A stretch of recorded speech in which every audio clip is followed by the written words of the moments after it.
streaming, going live. Intro. We live.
Hey, welcome back. We are live tonight. Greetings and welcome to the Obelisk.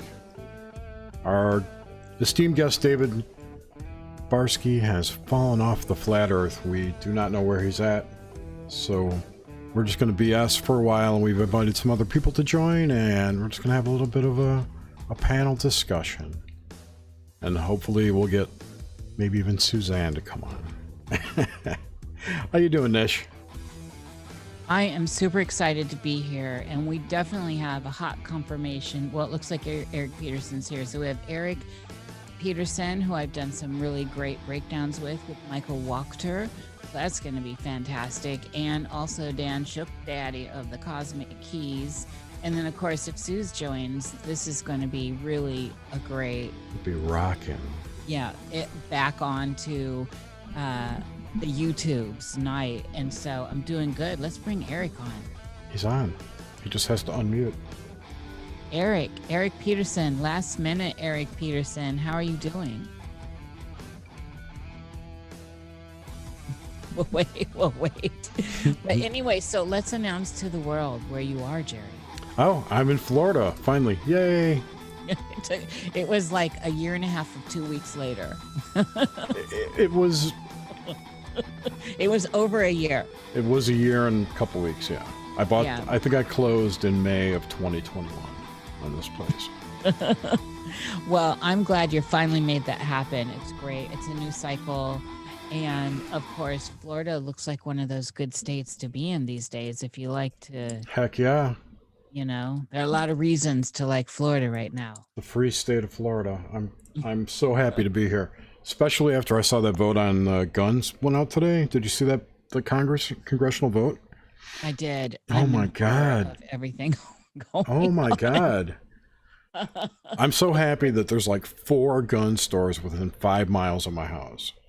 Yeah, there's one really close to my house too. Well, this is going to get interesting. It's definitely going to get interesting.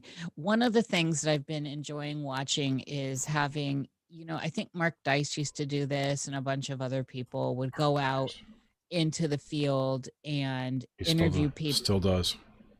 And but not just him, other people. I haven't seen his lately, but other people just asking questions, you know, like what's the biggest city in the world? And like basic stuff people should know. And it's worse than ever out there. It's worse than ever. It's unbelievable that people are completely unaware of basic stuff you should know about the world around you. You know who else does a really good job with that is Fleckus Talks. I don't know if I know who that is. Oh, really? He's great. I don't know. Erik, oh, look, and we got Dan too. So, Erik, are you there? Erik, are you kidding? No. Yeah, I see Erik is here, but I think he's on mute. And then he's not muted. I don't know what's going. He's having tech problems, so we'll just hold the line. Erik, and if you can hear us, I think chat. Let's see. And then also, Shook Daddy, are you there?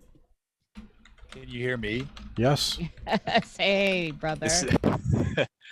It's funny because I hear you guys on my car audio, like I'm listening to a podcast in my car, but I'm driving in the car on Zoom from my phone. So excellent. Well, that's Can you guys hear me? Yes. Now we can. Okay, I think my headphones, the ones I was using were shot. The mic's not working, so I've switched to these others. Okay. Please Well, turn down your you're all radio. good. I don't hear it in the background anymore. So Okay. first of all, Erik and Dan, I think you two know each other, don't you? Cosmic Keys and then Erik Peterson. Dan, I've done those breakdowns with Erik, and he's got his own podcast out there as well. I don't think I know Yeah, Dan. good. I don't know if I know Erik officially, but good to meet you on the Obelisk. Oh, Good to meet shit. you too. You guys need to do a couple crossover shows for sure. Seriously, that it's good stuff, good connection here. So let's just start in.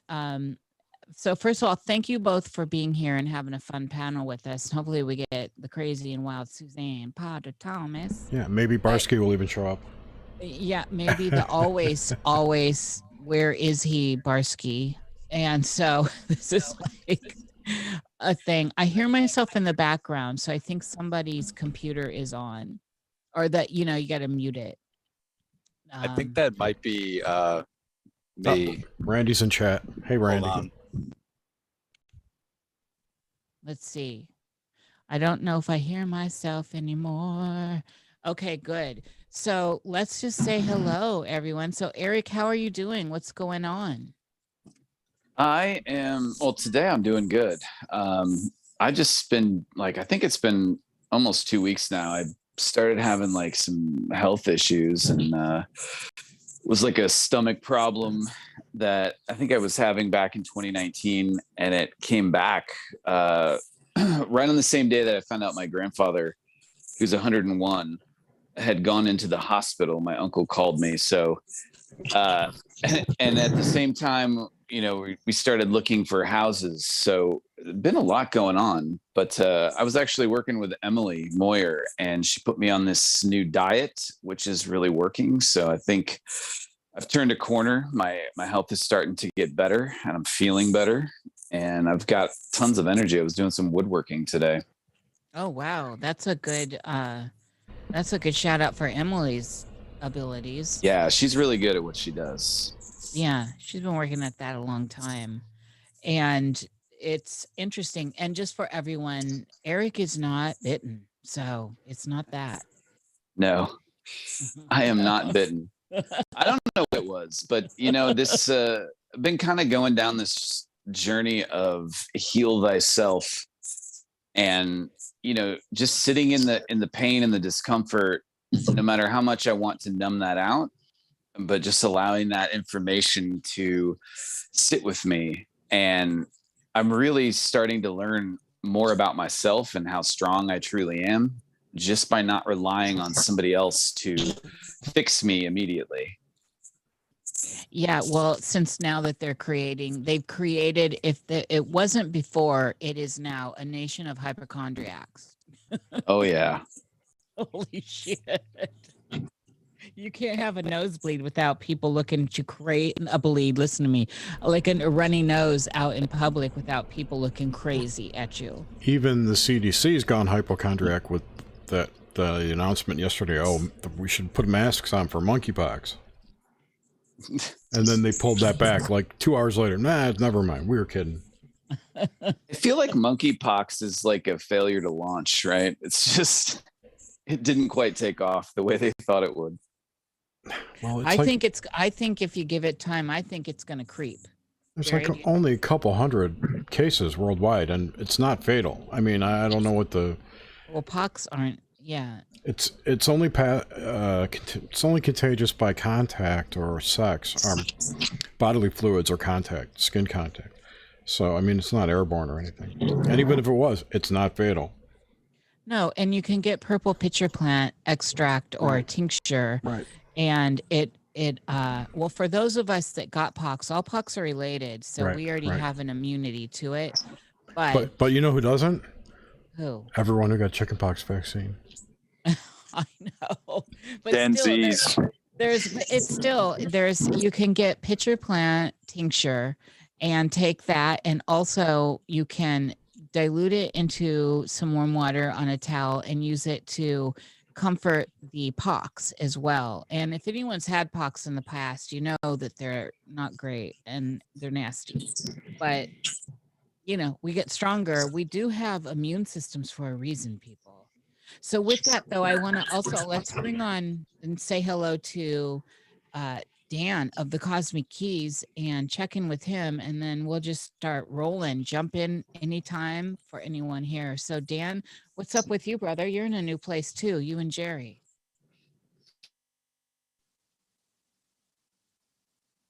Danny. Yeah, I moved to Denver right during eclipse season. Yeah, and I never thought I would end up here, but the price, it was kind of just a situation where I was living in a ski town. It became very gentrified and expensive post-COVID with everybody kind of working remote and moving to these like luxury areas. So it used to be kind of like ski bum paradise to an extent, and I kind of got sick of needing to maintain a day job to do it. So now I'm just a full-time podcaster, full-time astrologer, and full-time musician. And I'm at the point now in Denver where I can afford it, but I couldn't afford it in the mountains and the ski towns. So I'm here and I'm digging it. I kind of just move around and playing around with actually not being a normie and actually not working for the man, because I was kind of juggling things very manically for a little while there, but now I'm kind of leisuring this summer up and like just rolling with it. So yeah. I noticed recently you've been on a pretty tight schedule with the podcast too. Yeah, well, yeah, exactly. Like in the winter, I was focusing a lot on that astrology wall calendar that I made, and like was on a bunch of different shows being interviewed, but I literally didn't have the time to even put episodes out because I was slaving away like 9 to 5 doing like vacation rental type property management stuff. And this chain of events that got me out of that life was very extreme, but ultimately I quit all that and moved to Denver to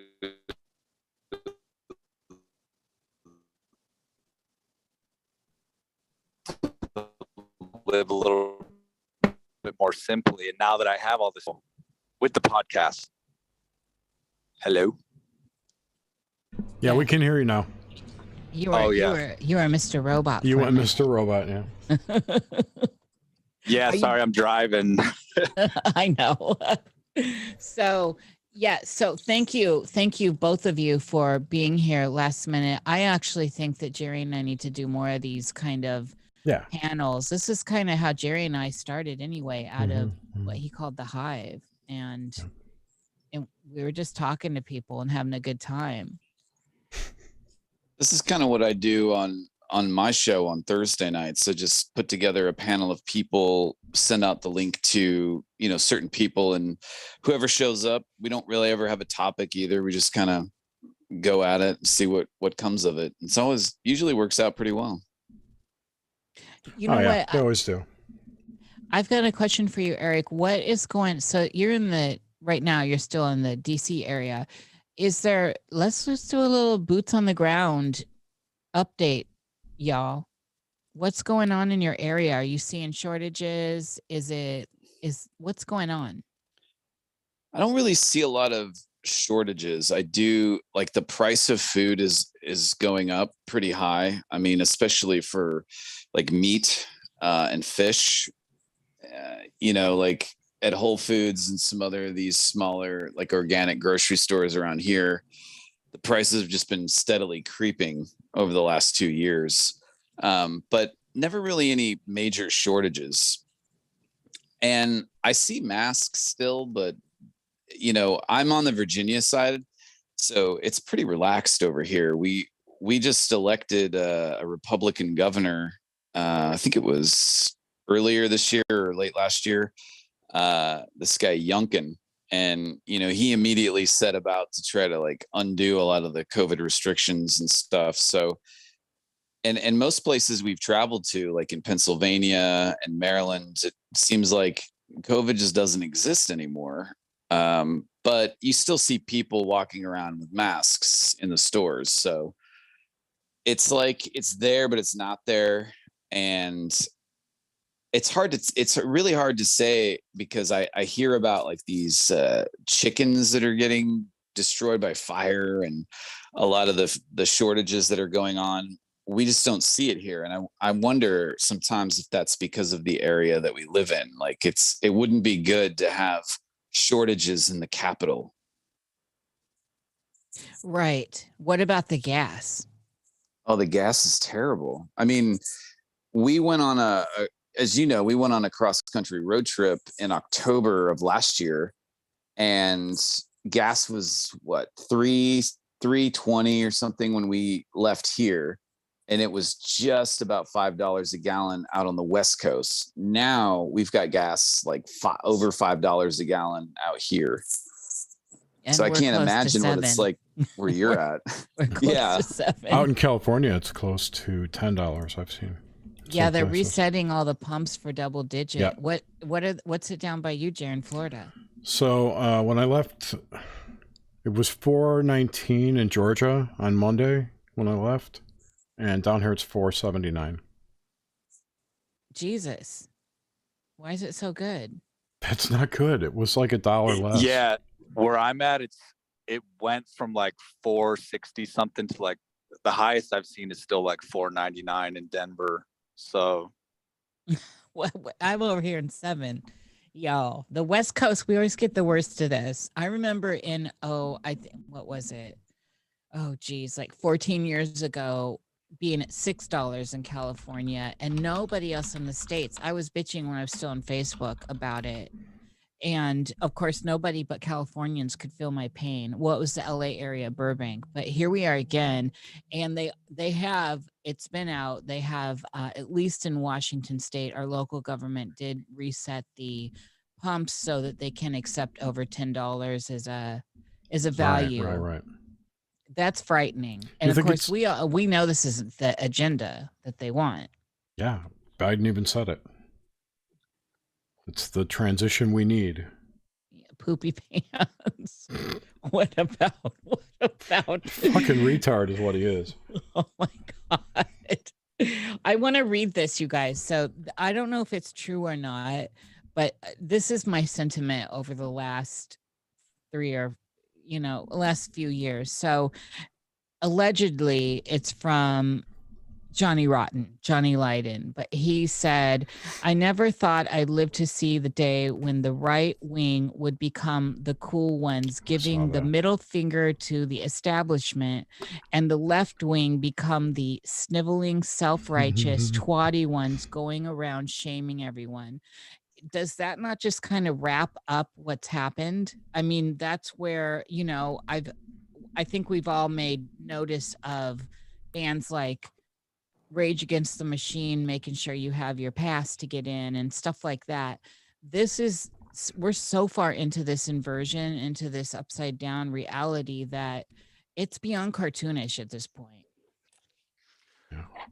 I was just interviewing someone who was talking about like 25-year trends of like ultra liberalism versus ultra conservatism, and he was saying that like the 60s and 70s were ultra liberal, and then there was a shift in the 80s into the 90s and the early 2000s of conservative. And he said we're like right at the edge. We're in the ultra liberal space, but we're going to shift ultra conservative pretty quickly. And I definitely feel like we're like really riding the edge right now, because I don't know, like I'm pretty liberal minded and artistic and, open-minded, and lots of people are comprehending what woke actually is. And once that tipping point is reached, it's going to be a really harsh pushback, like massive pushback against all of this stuff. But it's kind of a matter of how long they can keep like fucking with us enough to keep their power in this like authoritarian leftist woke domination. But there's going to be I see a big pushback coming for sure. I think the virtue signaling too is just off the charts. It's so disgusting and in your face, where corporations are, doing these meaningless gestures because for some reason it's like they have to.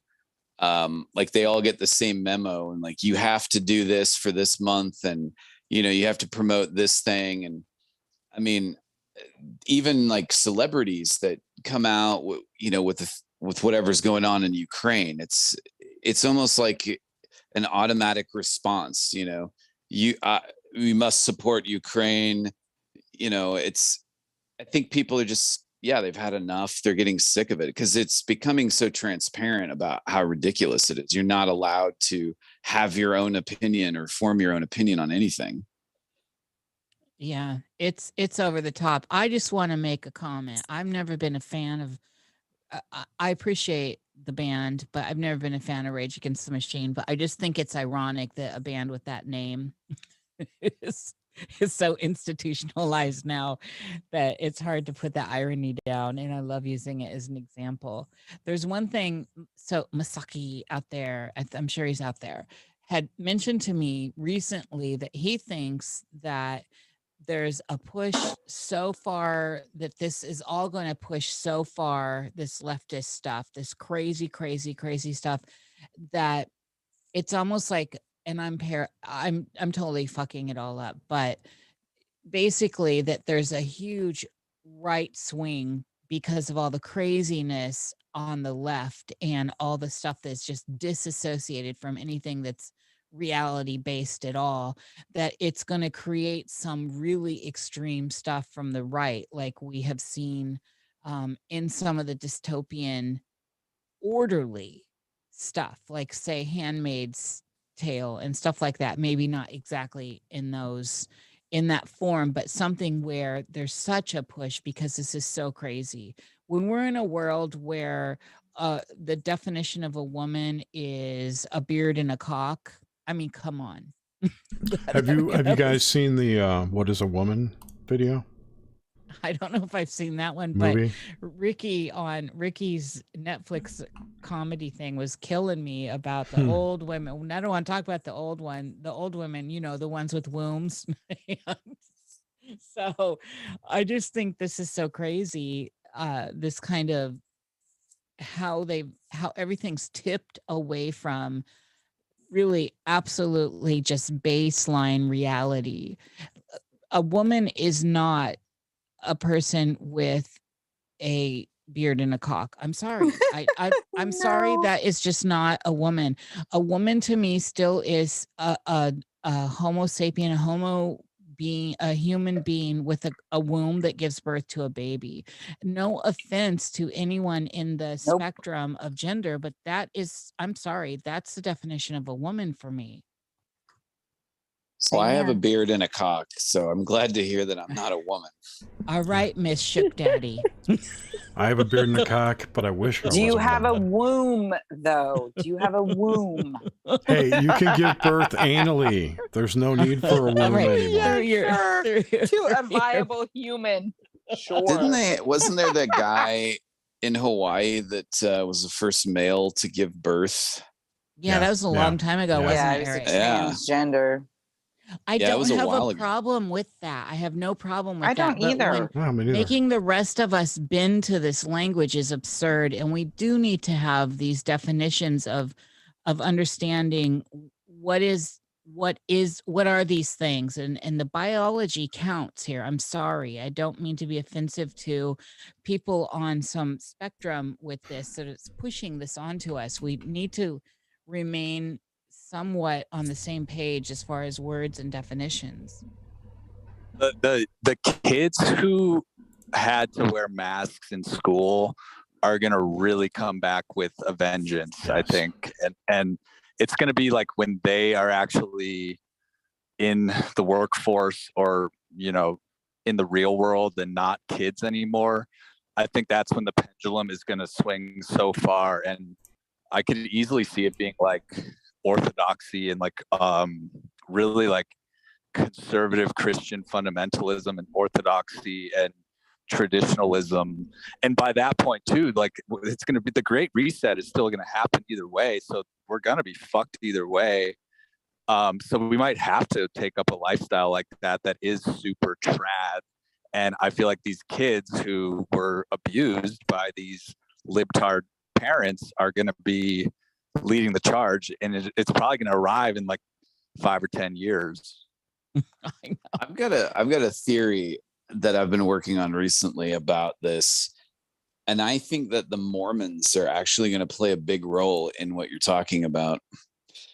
Because the person who fed me these ideas, I just want to say his name is Dan McKinley, and he's on Twitter, and he kind of got my mind going in this direction, and he's a Mormon, and I was like, oh shit, the Mormons are having their moment soon. I feel it coming. Sneak attack. Because Some Mormonism is very bullshittery around esoteric. Mormonism, though. Oh yeah, There's but some it's bullshittery super around it, though. esoteric. there's so much Mormon stuff in the popular culture right now. There's like shows about it. Salt Lake City itself is blowing up. I mean, the new construction there is just insane. That city is expanding. Mormons are really big into tech. I didn't even realize this until recently, but there are a lot of tech companies run by Mormons, and they're they're creating all these tech jobs in Salt Lake City, and they're building all these new buildings, and they're drawing a lot of people in. But the Mormons have quite a big influence, especially when it comes to like genetics and ancestry.com and these types of things. The big DNA grab with the PCR test. I definitely see the Mormons being involved in whatever's to come in the near future. But BlackRock bought Ancestry. Yeah, they're building an ark. Yeah, They are. I'll tell you what, though, I am down for some of that good Mormon underwear. With 5G and all this, the whole time they knew something, because that underwear is basically like your tinfoil suit, and it protects your genitals and your organs. And you can get like the long t-shirts. I remember I worked with the Mormon in New Mexico, and I wasn't, this is so long ago now, but I was like, oh, isn't this interesting? And he talked to me very openly, because they usually don't, but I don't know, for whatever reason, I was leaving and he felt free. And so, yeah, the underwear, that's where it's at. Protect your shit, protect your junk. All the underwear is also what makes it magical, is that there are symbols sewn into it that are Masonic. Okay, so I did not know. This is new to me, and I just want to say hello, Suze, officially. I want to know Thank you. about Hello. Yeah, and by the way, it's not Blackstone that owns Ancestry. It's BlackRock. BlackRock. It's not Didn't I say BlackRock. BlackRock? It's not BlackRock. It's Blackstone. Oh, Well, because there is BlackRock, and BlackRock Yeah, and yeah. Blackstone have a relationship. I did post that on Twitter, but I Yeah, want they to both get back. represent the cube of Saturn. Oh yeah, of course. I mean, it's so Nice. obvious. They're not hiding this. No. But I want to know about the sigils in the Mormon underwear. What in the butt? Well, I saw something on Twitter that was showing when Joseph Smith died, he had like a Picatrix-based Jupiter talisman like in his pocket or something. So like and he was a Mason, and lots of early Mormons were Masons. So there's definitely like an esoteric Masonic connection to whatever the hell they're up to, which I don't know anything about it, but I did see, I think it was Damian Eccles, he posted that Joseph Smith had these like old school Picatrix Jupiter talismans, like professionally made, like on him when he died. So Well, he was a magician for sure. I mean, the way he whether or not, he actually found physical gold tablets, I don't know. But my theory on it was that, they were not just Joseph Smith, but a lot of people at that time were investigating these mounds. And he was up in that area in New York, and he, like, a lot of weird stuff was going on in New York around that time. A lot of spiritualism, a lot of occult things were happening. And so a lot of these locations were very significant to them. And so he was at a mound where I guess he had a vision, and then his wife transcribed what he was seeing or experiencing. And this is how they got the Book of Mormon, at least the first version of it. But I think that, Joseph Smith was a magician. I think he was practicing sex magic, because if you look at some of the practices within Mormonism that still survive today, like soaking, I mean, that's a form of sex magic. The magic underwear, up in the higher echelons of Mormonism, there's a completely different doctrine and view of what they're doing, right? Most Mormons don't know that, but there's a veil that if you get invited to go behind the veil, you're given certain secrets of the Mormon doctrine of the church. And I think that Brigham Young had something to do with Joseph Smith's death. I think Brigham took over, and he changed things in a way that I don't think Joseph Smith would have wanted. And so there was a lot of fuckery going on. But definitely Mormonism itself was born out of like an occult group, or it was like an occult initiation. And then other followers that were brought in, they put it in the terms of like Christianity, because that's what most people understood at the time. And so, it was in a way like a secret society where you had a certain group that knew the truth about what they were doing and what they were really into. And then everyone else just thought they were practicing this new, stricter form of Christianity. I think it should be noted too that all these major organizations, including the Masons and others, there is a plateau in which you reach, and then above that plateau, there are the need to know other organizations or orders within them. And if you don't know, you don't know. And if you haven't been invited, you don't know. It's all hearsay at that point because of these eligibility and the way the system's set up. And so, this is a lot of times the problem when we start making blanket statements about like all the Masons. A lot of Masons are really good people that I know that are just trying to help out. And then there are those that are not. And this goes into this goes everywhere. I mean, we could talk about the whole idea of the synagogue of Satan, which is something I've really been digging into lately, and all of that. There's some juicy stuff coming forward with that whole idea of the synagogue of Satan and some of these new transcripts that have been coming to light, if anyone's paying attention to that as well. I hadn't heard about that, but I did hear something recently about Anton LaVey, and it kind of changed my perception of him a little bit. That he was more of a showman, but whatever he was doing, it was his own unique style of magic, and that he wanted people to see him as this evil guy. But whatever he was doing, he was accomplishing something. And he had all these like strange practices that he would do.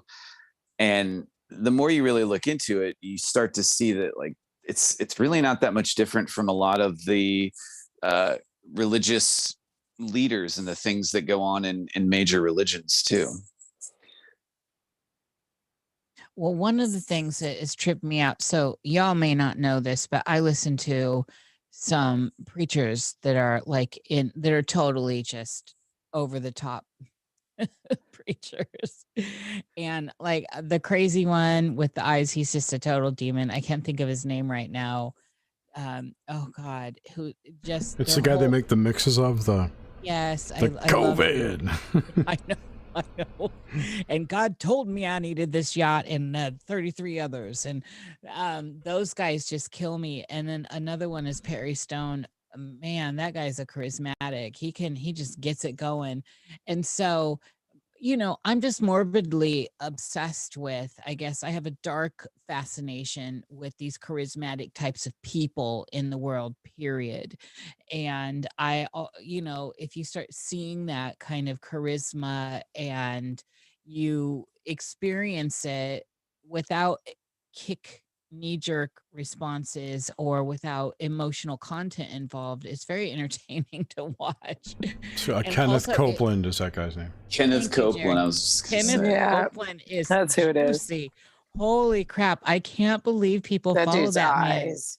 He looks as evil as you get. I've never seen anyone look so demonic as Kenneth Copeland, and he's gigantic. He makes Tammy Faye and Jim look, I mean, all these other ministries, he's so big, and he's just blatantly Club of, he's like Jupiterian and Club of Rome all the way, with just the bigger, more God told me I deserve all this, and y'all are going to, facilitate it. And the law of attraction he pushes, and it's just unbelievable to me.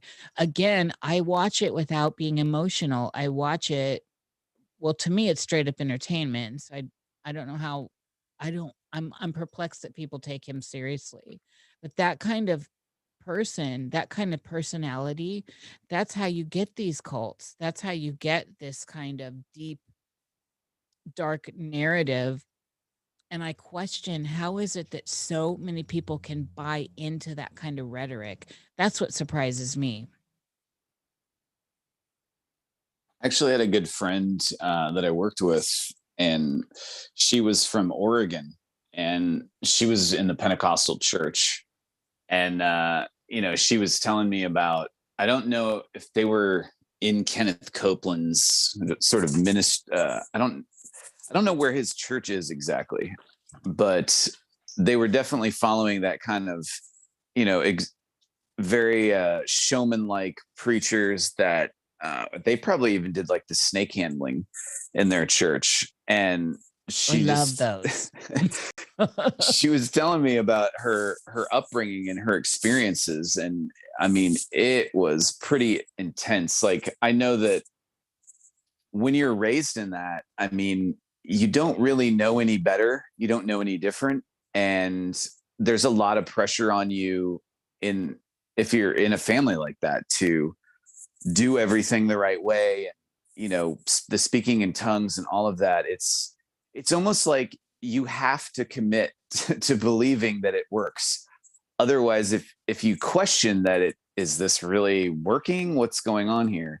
Then everyone is against you, and they shun you. And there's a lot of shaming and excommunication and that kind of thing, a lot like the Mormons do.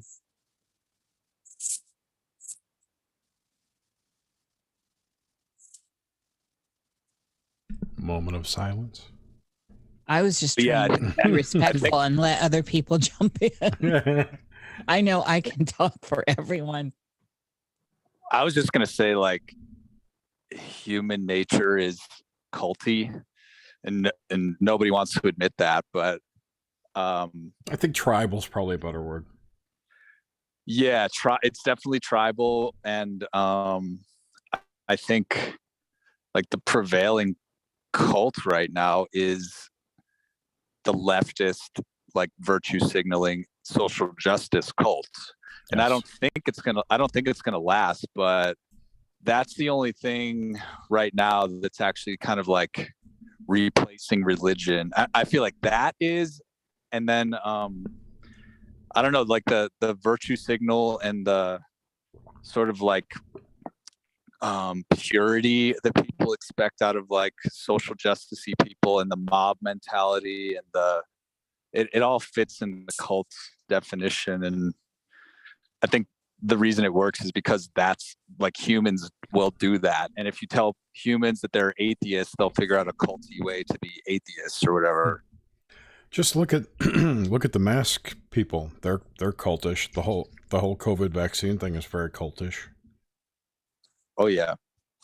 I think that we are creatures of culture, that no matter how we organize ourselves, whether it's in a tribe or, a large community of people, I think there is a human propensity to want to be a part of the group, to do what everyone else is doing, and whatever's fashionable at the time, which is part of the culture. It doesn't benefit you to go against your culture, because usually you become an outcast. Although there are always those people in every culture that don't want anything to do with their culture. They just don't fit in. But yeah, I definitely think that, we could use the word cult, but I just say culture, because that's really all it is that people want to be a part of what everyone else is doing so they can fit in with the culture. And that's kind of where we are. That's kind of what is going on with how this is swinging back and forth. And at this point, is it not so obvious that everyone's working together behind the scenes, and the scripting is sloppy? And I'm wondering, and I have to assume that it's all intentional. I know that a lot of people are talking about it's not. I know that a lot of people are saying the shadowy hand is trying to regroup and things are going awry. But I just continue to have this feeling that it's all going exactly as planned, and that some of the sloppiness is intentional, and some of it's really a test to see where the collective is. If you can throw Poopy Pants up and he turns around and starts shaking the hands of people we can't see and can't figure out how his way out until they shuffle him out. If they show you this, it's intentional. I mean, they can cut the screen at any time. And remember, they can feed into his head exactly what he needs to say. And there've been plenty of opportunities where he has done that, like salute the Marine, where he just says it out loud and they're, so I feel like the whole dog and pony show is absolutely doing what they want it to do. And that it's a test, a greater litmus test for the collective. And that's what I find even more sensational.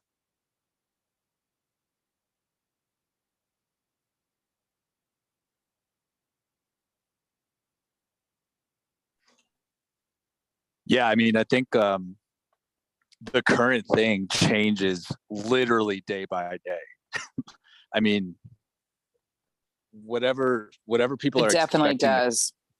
whatever people think the current thing is going to be for a long period of time doesn't even last a week. Like the Texas shooting is old news, which is fucking crazy. But I don't think anything's on accident, and I do think that there has to be some method or theory that they are so fishy. They're throwing these things at us, getting everybody riled up for 24 hours, and then the next day it's something completely different and new. Because they have the control of the narrative, they have the control of the media.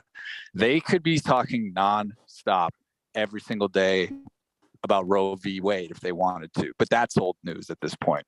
So I and even with Biden, what you were talking about, like he kind of, that kind of like retarded, senile, confused presence, I think fits in with the constant shifting of the current thing on a 24-hour basis. And I think it's just because they're really prepping us for the big one, whatever the big thing is, not just the current thing. Oh yeah, I think we're being bottlenecked in.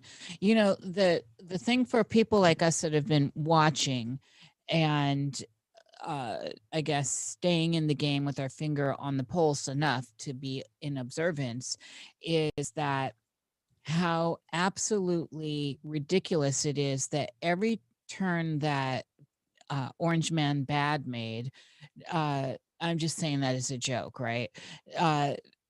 Every turn, like if he flatulated, it was impeachable, right? Every turn the man made, there was just like craziness around it. And the current poopy pant man, there is so much impeachable stuff going on within that administration, not just with his son and the collusion there and all that stuff, but all this other stuff. And that if just, I don't know, 1/100th of the stuff that's actually appears to be true by looking at the receipts would have been true on the other side, then there would have been something impeachable, but there wasn't. None of that ever really sussed out because it was all folly. And so I'm not giving allegiance to any of these motherfuckers.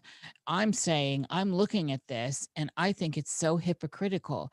And not only do I think it's hypocritical, but most of the crazed left right now, and I'm talking about the crazed left, I'm not talking about people in the center or the, I'm just talking about the extremists, and that it doesn't even matter. They don't look at receipts. They don't look at anything. And at this point, like when Elon Musk came in, and of course, everyone in the tech world understands how many bots are on everything. But I think that this idea of exposing how many bots are on these platforms, how many bots are adding to polls, how many bots are filling in numbers and giving crazy stats, that was a little bit of a gift to the collective. Now, whatever you want to think about him, and I have a lot of opinions, it's still, again, the pieces of the puzzle are out there in front of us, and it's our due diligence and I think deductive reasoning and critical thinking that gets us to a bigger picture, especially when we set aside our emotional tickers and our emotional stuff, because everything is definitely riding on emotionality.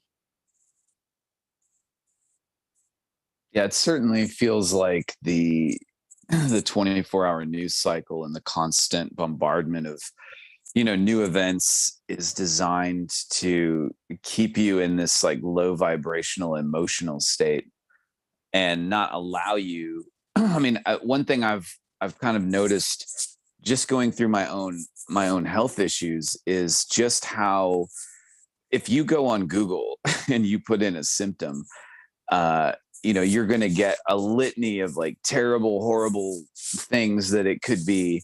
And I've realized that when you go to a doctor and they want to give you all this medicine or do surgery, it's really just designed to prevent you from getting in touch with yourself. Because when you're in pain and you have to focus on that pain, you really start to get in touch with your higher self. I mean, some people even have transcendent experiences going through that. And I think the entire medical industry is really designed to keep you from realizing just how powerful you really are. And so the news is really no different. On one level, it's there to distract you constantly, but also to ramp up your emotions, fear, anxiety, and to get people to come together, right? There's this idea of we all must stand together against gun violence. We all must stand together against Russia and support Ukraine. We all must, it's always trying to unite everybody and then at the same time divide everybody, right? With what we saw in, was it 2020 with the George Floyd thing and, all of the statues being torn down. And one minute they're dividing us and the next minute they want to unite us all. And it can get very exhausting and confusing. And I think people just get so emotionally overloaded that, they can't really stop and question and think and really form opinions and investigate things for themselves.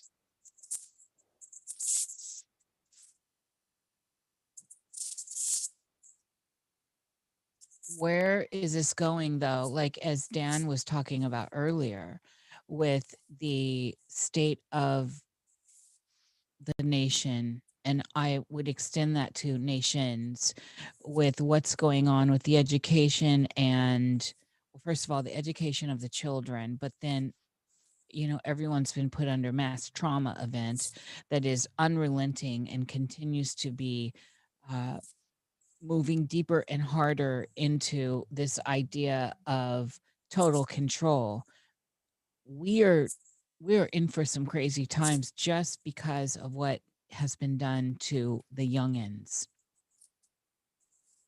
My personal view, and it's not necessarily a popular one, but and I think that it's a matter of perspective, really. You can see things from a myriad of different perspectives, but when I start looking at this stuff, when I see the blatant propaganda and the almost clown-like nature of reality, to me it's going along with, you know, the age that we've moved into and the energies that are at play to really shock people out of this dependence on the state, on government, on medicine, on doctors, on authorities in general, and really get people to start to reclaim their own sovereignty and their own power over their lives, to make decisions for themselves and their families. I mean, it may have to get extremely bad for a majority of people to finally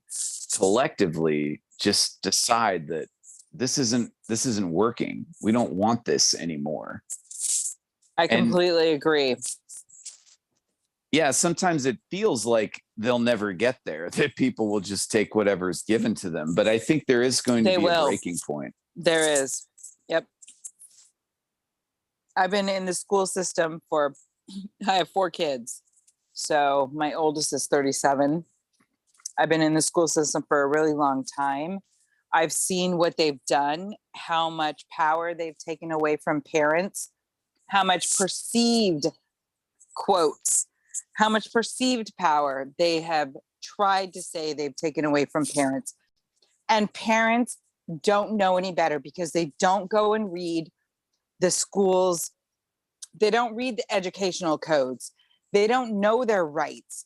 They listen to the people that tell them at the school, your child has to be here or you are going to get arrested. No, that's not the truth. I took my youngest out after 10th grade year because he hated school from like forever and was in gate and hated all of the rote stuff.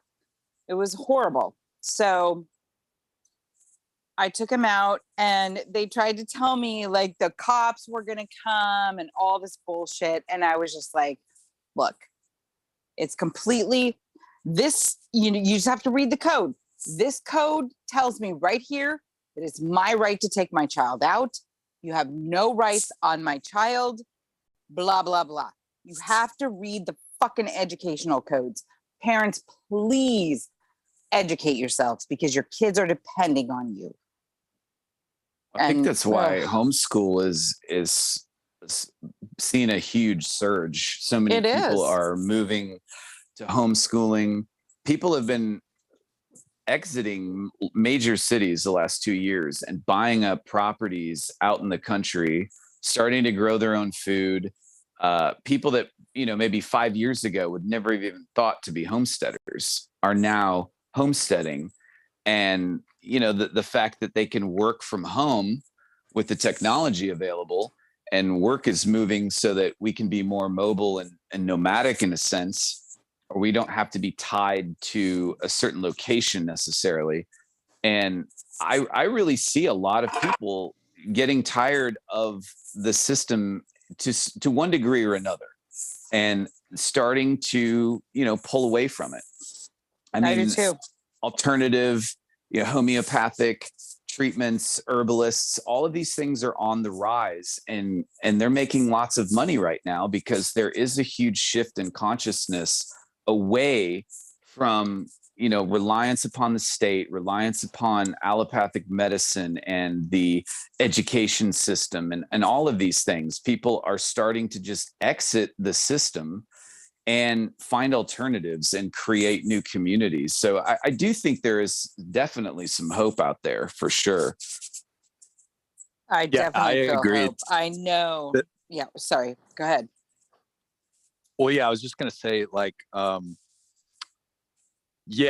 everything is crumbling apart, but like people are ready to be pseudo off the grid or pseudo decentralized. Like, I feel like the internet isn't going to go away. The technology and there is actually potential for like kind of like a decentralized utopian type of way of life if people literally don't even need to be dependent on the grocery store that is going to have the green pass that you need the shot to go into. Like I do, because mainly it's because like the younger generation, I'm in my mid 30s and I'm hanging out with young people these days in their early 20s, and the girls are straight up saying, yeah, I want to be a housewife.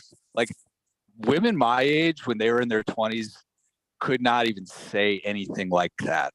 And the people who are like getting the jabs, doing the social justice, gender spectrum stuff are just like not even gonna like physically survive, like whether the jabs kill them off or whether their mental capacity is at such a low point.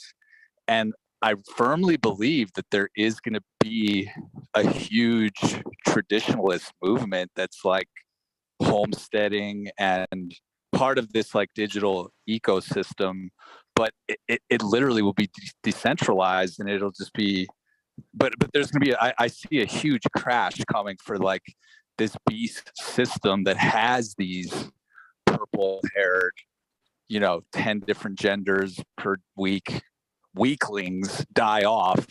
Like ideologically they're going to lose all their power and they will physically not procreate into the future. So it's like a culling of the population that's going to lead to this like really more utopian, like earthy digital utopia. Like I think that's possible, but we're in the stage where like the screaming SJW people are like gripping for their last,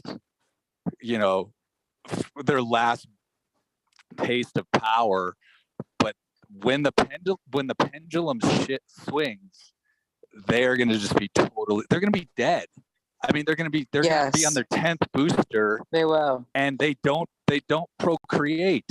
If you chop your dick off, you do not procreate. Yep, that's a great point.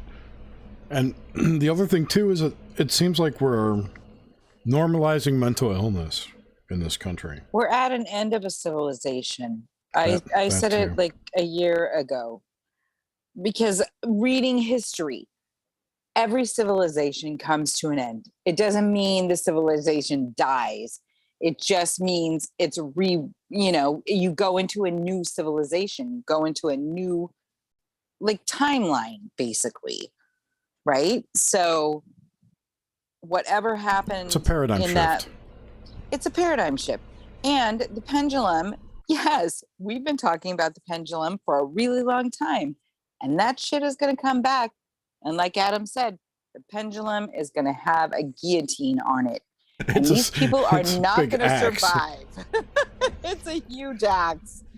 And these people that think they're in the right now, because, that's been the agenda. They've held them up. And I feel really bad. Like these people don't deserve what's going to happen to them, because I don't think that most of them set out for what is going to happen. Like they're probably decent people who just got caught up in a movement, and they are going to be, sadly, they're going to be, the cattle that gets slaughtered.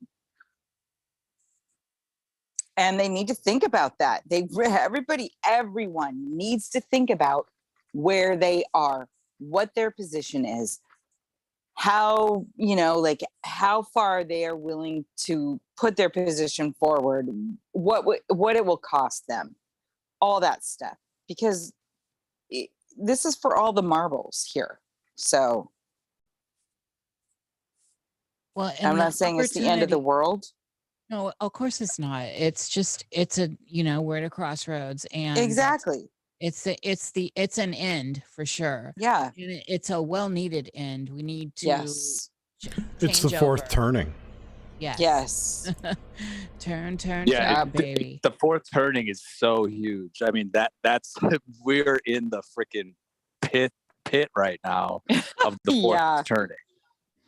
But it needs to happen, and I think Yes. part of what is interesting for me is noticing the fact that so many people can, with the veil as thin as it is, and with all of these, and I call them monsters, showing them, being seen for what they are so easily, how thin everything looks as far as the agendas, and how obvious it all is, that so many people are still blinded. And that's always what concerns me, is that there, and I could be wrong here, but there does seem to be a large number of them. It does seem to kind of look like it splits in the middle for some reason. And I mean, there are just little things here that are so obvious. The fact that, say, Schwab, I mean, look at, he couldn't be more of what he is. And then you look into his genealogy, and you look into his father, and I mean, the apple fell right next to the tree. And so it's so obvious and in our faces. And those of us that are, we don't even have to be sharp to pick up on this stuff. You don't even have to be sharp to pick up. 95% of people do not know about Klaus Schwab, though. I know that's the sad part, because they're watching fucking CNN and they're like brain dead and just watching TV. So that's the sad part. So how do we wake these people up? How do we get them to realize they're lemmings going on? I mean, I almost feel like at this point, look, I have to let those people go. Yes. I can't do anything for them. I've warned them. I've pleaded. I've begged. What more can I do? Hey, we have a new panel participant. Ooh. Hey, Rad. ModWiz. Rad, it's so good to see you. Oh my gosh. How you doing, sir? In the house. Oh, that's right. Since I'm not on since we're not showing the world. Hello. Hello. How are you doing? Thanks for joining. Nice. Yeah. Yes, thank you. What's going on? Give us a little boots on the ground over where you are. Well, I guess the biggest boots is what I'm doing. I mean, I've gotten into building vintage amplifiers. I'm working on my third right now. With tubes or solid state? Oh yeah. Yeah. Awesome. Yeah, no, like vintage champs are my first two builds. And then I've learned enough about amp building to contrive my own bass amp. I tested it at the last jam that we did, and I fell in love with the sound. So now I'm going to configure it correctly. I didn't have the right size tube that I really ultimately want to use, because bass requires a little more power. And so that's what I've been up to. And talk about bringing the sexy into the chat. You look really good. But talking analog like that with the instruments, I mean, this is sexy talk to me. I love that. And the bass too. So how is this all playing out though? So are you having any problems? Have you had any problems playing out or doing gigs during this whole last debacle? Is it loosening up? What's going on? Yes, it's loosening up. And during the debacle, I just kind of phased out. I mean, I had been sober for 9 years. During the debacle, I started drinking beer. That all ended last September, and that's when my amp building began.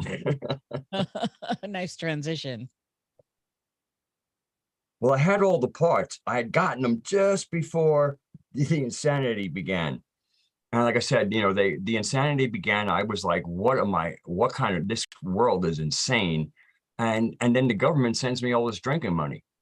And so I said, okay, well, we're gonna keep up. It was just about maintain. I found a beer I really liked. It was nice deep brown ale roasted with vanilla beans, and it was just really tasty. And I didn't go, I wasn't looking to get, I never really wanted to get drunk, but I maintained a like, who gives a shit kind of buzz. I didn't have to, there was a little bit when I had to go get my beer, I had to put one of my scarves across my face. And from the very beginning, I realized if I didn't sneak it beneath my nose, somebody's going to have to pick me up off the floor. So, because I don't know how people did it. I mean, I was feeling the oxygen deprivation. Within 3 minutes, it was like, I need to go outside and get some air. I found it Same here. Quite unbearable. I mean, I didn't know. Do it. I really don't know how people did it and stayed, upright. Seriously. I mean, I really felt like I was going to faint, and that was after about 3 minutes. I saw my mailman today. It was really hot out early afternoon, and he was walking his route, and he was wearing a mask still. And I'm like, I don't know how this guy's breathing. I mean, it's so humid. It's already taking your breath away. And he's wearing this mask going door to door delivering mail. It was wild. Smoker, I need more oxygen anyway. Well, I mean, every one of us has talked to all high ends about the science of masking and how ridiculous this is and what a ritual it all is and the submission factor, but also how it dims down the cognitive abilities because people aren't getting the oxygen they need. It's ridiculous. And that's part of what's been alarming to me to see, since it's not been a mandate around here, at least, how many people are still riding that wave. I see them in their cars. I see, just like you said, Erik, I see a different male person once in a while that comes through that is in full on gear, gloves, everything. So these people are riding out the fear wave, and obviously they are buying into what's going on. However, there's still, for me, that bottom layer, deep woo of a subtle parasitic invasion. And I think some of these things are riding that out as well. They need to stay obscured for whatever reason. And that's another thing. Have any of you noticed a difference in the timbre or pitch or cognitive abilities of people around you that you deal with, whether they're bitten or not? Just, have you noticed subtle changes in not your immediate circle, but say the cash out person or the gas station person or the people you kind of passively see here and there? What are the general changes you've noticed in people over the last 2 years? Well, I'll speak that the people who seem basically, they don't seem any different after the mask wearing than before, which is, I suggest, was the people who kind of fell into it, okay, who really fell into the narrative and enforced the fear. They were already, to me, you're already damaged then. What's the difference between that amount of damage and a little more? And I know it sounds real cynical, but that's my experience. That's my experience of it. And that's why I stayed out of it. I didn't get into any conversations about it. It was also ridiculous. It was just like, I wasn't going to get into conversations, especially with anybody who was getting their information, again, they're parrots. And the last thing I'm going to do is get in a conversation with a parrot. I'd rather get one of those cockatiels that calls me cocksucker. I live in a college town, and all the college kids, like they're so compliant. It's amazing. So it depends on, I think, the demographics of the city you're in or the town that you live in or the area. If you have older people, I think older people tend to be like, fuck this bullshit. From the beginning, I was like, why are you complying? Why are you, this makes no sense. Why are you doing this? Stop complying. Like, I wanted everybody just to stop. And then I went to the teeter of, oh my God, this could kill us all. Remember, you guys? I was like flipping out a little bit. thinking I can't- this I was remember- really some bullshit. I remember having to talk you down so many times. You did, because I was like, oh, reading all of the stuff from Wuhan and China and seeing like them, like, you know, putting people in their homes and welding them in there, all the propaganda. And then I was like, what if this is really something? Because at first I kept asking John, oh my God, is this, do we need to be afraid of this? What the fuck, dude? And he's like, at first he was like, no, I think this is just propaganda, blah, blah, blah. And then he's like, I don't know anymore. You know, so we were like, holy shit. And then his uncle died, right? His uncle died from COVID. Yes, and his aunt. And his aunt. And yeah. they both had remdesivir. Yep. Run, death is near. Yes, exactly. That is the perfect. And they weren't, neither one were vaccinated. So, and they got it from a vaccinated person, which, you know, in their office, which, You know what? Well, if they had so- 3 masks on, they would have lived. yeah, right. I'm you know, kidding. Sorry, John, if you're I listening. know. No, I know. But to that, Suze, to that, I think that it is wise when something new is afoot and we don't actually know Yes. anything and there are no receipts around that are credible, Right. that it is wise to be cautious. Yeah, and Yes. you have a corrupt media Yes, and we media knew that we doesn't couldn't give you trust the truth. data Exactly. from China. Exactly. We knew we couldn't trust them. And So we still do. We're like, And- what the fuck? But then we graciously accept the alleged virus Right? genome from China and make To get the vaccines out of it. vaccine. Yeah, I know. Uh-huh. It's crazy. Yep. I know. I've definitely noticed, I mean, the just complete strangers when we go to the store or when we're out and about. It just seems like people are in a malaise. Like they're just kind of automatons just walking around doing their tasks. And I don't, you know, if they're not wearing a mask, usually it's that one person in the checkout line that's ringing people up that's not wearing a mask that is more friendly than anybody else.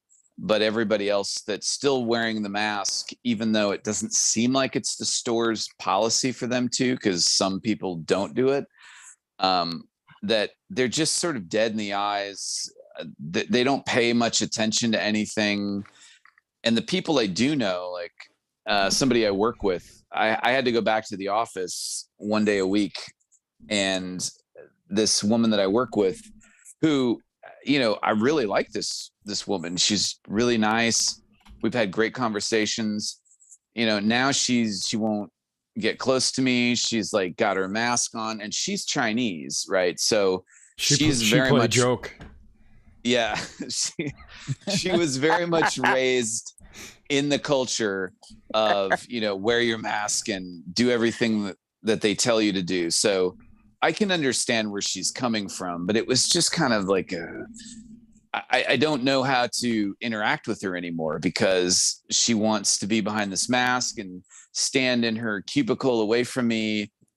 And, you know, it's just sad to see. A lot of the people I work with that I saw are wearing masks, except for this one guy who I actually hadn't talked to this guy much. And he has the craziest stories. He was in Mexico, or he was in California when COVID started, when the lockdown started.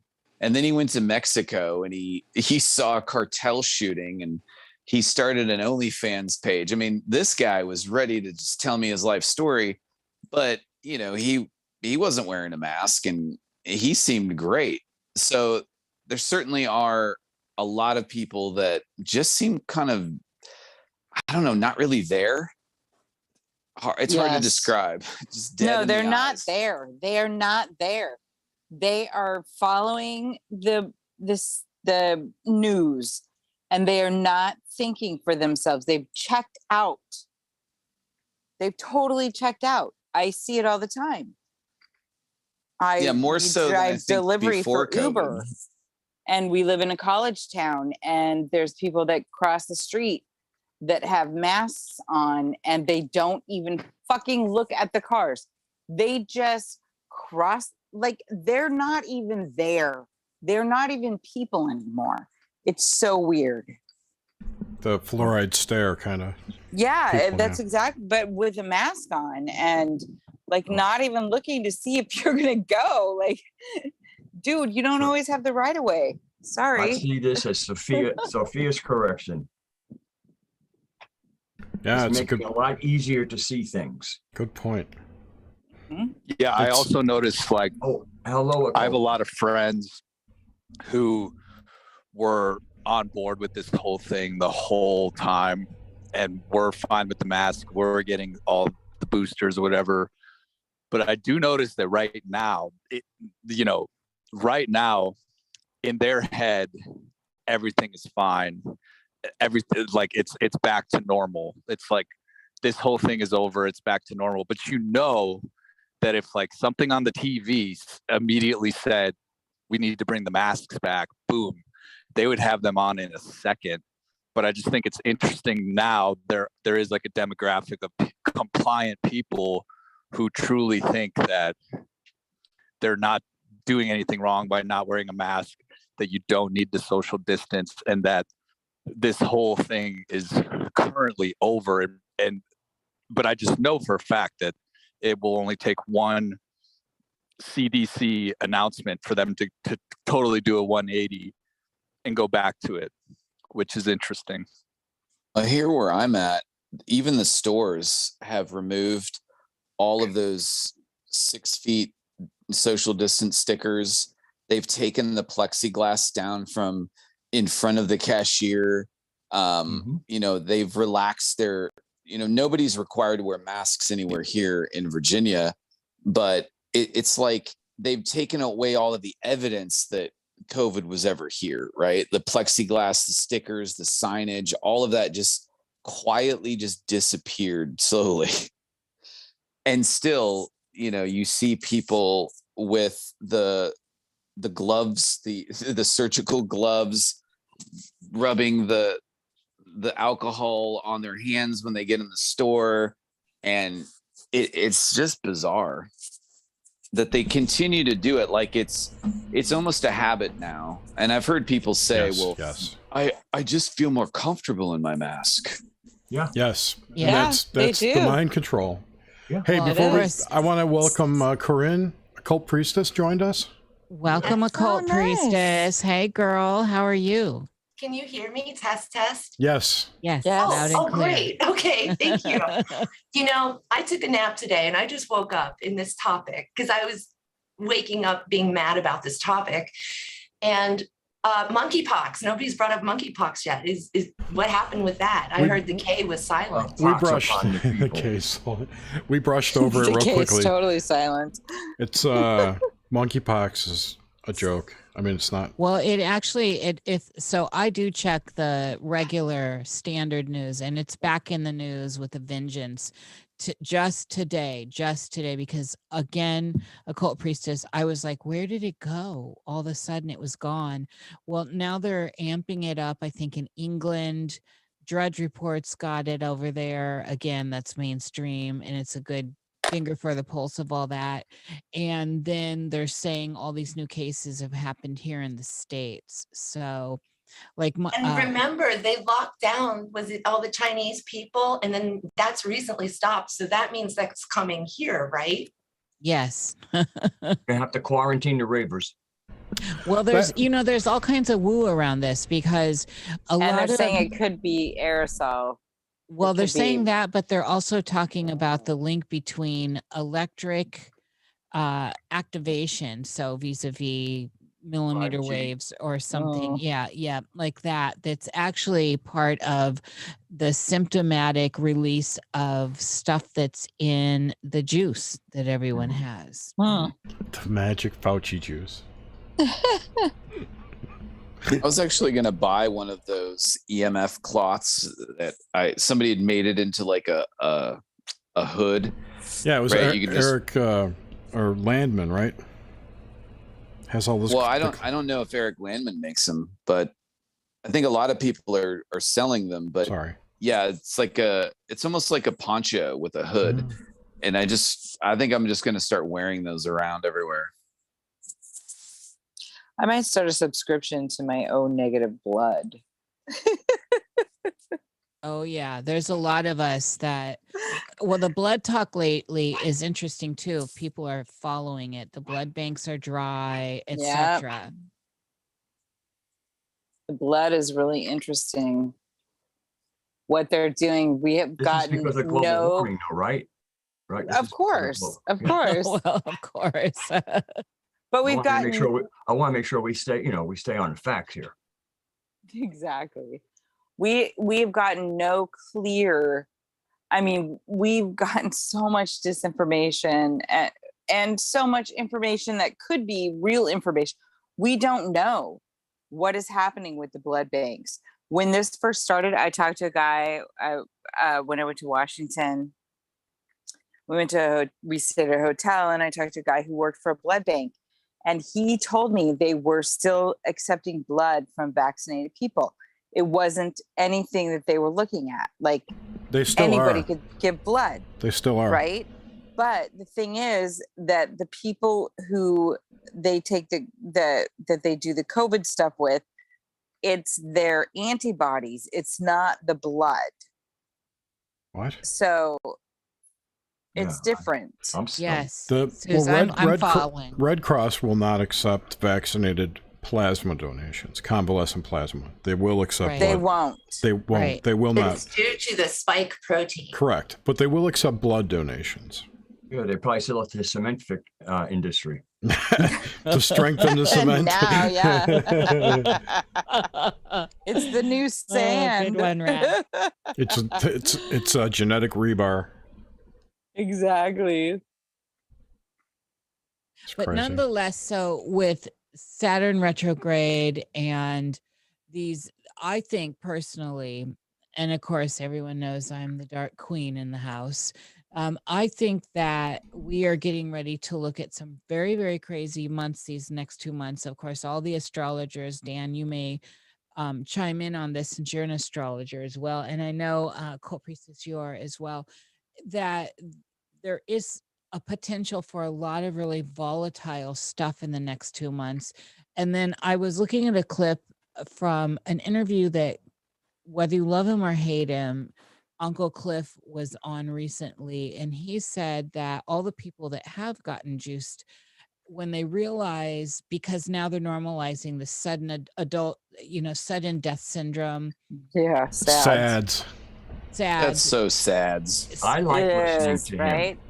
because Well, I I want love to hear Uncle what's Cliff. going on in that mind. I love Cliff. Yes, I agree. yeah, I mean, I listen to everyone, but I really appreciate Cliff. He's But been he said, pretty he's- absent and silent lately. I haven't heard from him. Well, Over Are a you month talking about now. Cliff Yes. High? Yeah, Over a Cliff month, High. Yeah. Yeah.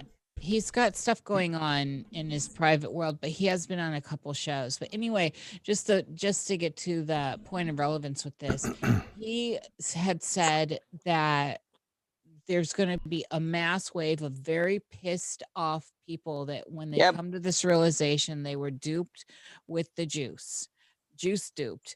Yep. They're along with all this other now stuff, because in Australia there's a campaign right now. I don't know if you're paying attention to this, that if they're really pushing the fact that if you're not boosted, you're not fully vaxxed, and they've got all this stuff. I posted a commercial of it. All these people that ended up with the Rona, that they were fully boosted but are fully vaxxed but not boosted, and they've got like a catchy slogan around it. So we're getting ready for this next wave. And it's important to note also that the prime minister, I believe, right, of Russia has said the 4 horsemen are riding. And I just think that if we put our heads around what is the collective narrative around the realm going on, there is a lot of push towards some crazy violence right around the corner. They Uh-huh. made everyone mad towards everyone. Blacks are angry with whites. Whites are now starting to not have all of this white hatred. And and then, we've got different factions of melanated people against other factions of melanated people, and everyone's just pitting against everyone. And it's just those of us who are standing here looking at this greater arc going, holy shit, you're all being played. Yes. And And we need to at some point realize that. And so Cliff was saying there's going to be that realization, and to just step out of the way is what he's saying. And Yep. so I just watched this clip. I watched that today too, like Yeah, 2 hours yes. ago. Yeah. Right, Jerry? So it's out there, but I think that there's a lot to be said here. And it's interesting, you know, we do have the astrologers in the house. So it'd be interesting to get a take Yeah, on that. absolutely. I said that Yeah, the other day, how I felt like just getting out of the way. My gut was telling me just to stay out of the way. When Robert posted something, you and Robert were talking about something on Twitter. Yeah. Oh, yeah. Robert's talking about this too. Dan, Yeah. what do you have? Dan's a for real astrologer as well. So like what you were talking about, Nish, with like the anger, the pushback, the chaos. If I were to like guess when that would happen, it would be July 30th. Basically, Mars is going to be entering Taurus in the beginning of July. The North Node is in Taurus. That's what causes an eclipse. And Uranus, the planet of disruption and like electricity and revolution, is also in Taurus. And around July 30th, Mars, Uranus, and the North Node all come together in Taurus. And it's interesting, the last time Mars entered Taurus was January 6th. It was literally that day that Mars moved from Aries into Taurus, and the dude with the horns was leading the way. So I think whether it's a planned thing or a synchronicity or whatever, I could see some bullshit January 6th style stuff happening around that time. And also with Uranus being like this chaotic, electrifying force, they're already talking about power grid stuff. So if there's some outages and some stuff going down, I would also look to the end of July, beginning of August. And then just in general, Scorpio season 2022, there's going to be a blood moon on the midterm day. Literally on November 11th, there's a blood moon. And they seeded this stuff, the Roe v. Wade stuff, the gun control stuff, during this previous eclipse season, which was in the month of May. So eclipses always happen twice a year. And this year it's in Taurus season and Scorpio season. So I think I agree that there's going to be some chaotic Mars, Uranus, North Node, explosive stuff happening at the end of July. And it could be in line with the same, psyop-y nature of January 6th, because that's the last time Mars was in Taurus. And they signified that with that guy with the horns. And but really, I really think the midterms is going to be really a low point, and some fuckery is going to be going on, because literally the night of that election, there's going to be a blood moon in the sky. So that's what I see in the near future. And then really in March of 2023, Saturn leaves Aquarius. Mars, after being retrograde for like 5 months, finally leaves Gemini. And then Pluto, which takes like 15 years to move to a new sign, is moving into Aquarius the first time. So March 2023, I am like pointing out as like, if they have a new world order, if they have a new normal plan, it would make a lot of sense to really roll it out and that happen. What does Pluto in Aquarius mean for Aquarius sun signs? I mean, this is what I'm talking about, is more just like stuff for the collective, Right, totally. I was just curious. Yeah, I mean, Aquarius, it's more just like what house is Aquarius in your chart, because Saturn is going to be leaving Aquarius and going into Pisces, but then Pluto is going to be in Aquarius for the first time, and that's, even though it'll retrograde back into Capricorn, it's really entering this new Aquarius Pluto period, which really is could be more technocratic, or since Pluto is destructive, it could be destroying the technocratic stuff that they're trying to make happen. So, but either way, the big shifting of the eras is more in March of 2023. But this election season, there's going to be a blood moon on election night, so that's not good. And I think they were seeding what they want to do, which is the same old shit, the Roe v. Wade and the gun control thing that just triggers people at an instant. I think they seeded that in the month of May during these last eclipses so they can use it for this eclipse season election period. So that's what I'm seeing. I have a question for you, Dan. So like a blood moon being a full lunar eclipse, and you said that the node is what causes the eclipse. Uh-huh. So what's causing the redness? Like, what is a node? Because I'm ignorant to the nodes and how they work. So And why are basically, we calling it a blood moon? well, it's called a blood moon because the moon turns red. We just had one in May, on May 13th. The nodes are the actual points in the sky where the path of the sun and the path of the moon crisscross. So there's two of them, and they're always opposite of each other on the zodiac. So these points are just invisible, sensitive points that if there's a new moon or a full moon close to them, then there will be an eclipse, because those points represent when the sun and the moon will actually cross paths. You know, that only happens in two different opposite points on the wheel of the zodiac, which is the whole 360 degrees of the sky. So they're just these points of intersection. So if there was an exact total solar eclipse like there was in 2017, that was a new moon that was like right on top of one of the nodes. And if it's like, you know, within 10 degrees of the node, it's a more weak eclipse.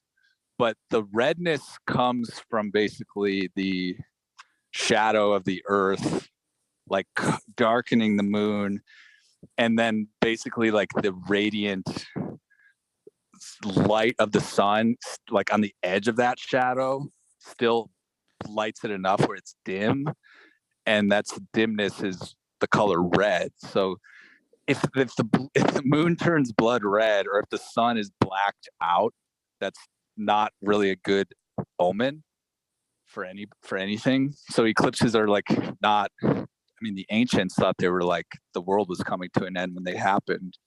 So these aren't like. Yeah, go ahead. The moon has always been associated with, you know, certain feminine qualities and, you know, menstrual cycles. And I don't know, I just had been thinking about this blood moon thing. About it doesn't make sense to me how, well, first of all, like that works if the moon doesn't generate its own light. So if it's which I don't think it does. I'm just going to say the moon reflects the light of the sun. It doesn't, but whatever. Right. Like, I'm not going to argue that point. I thought it was lied to in kindergarten. That the redness of the moon, right, and like the menstrual cycle.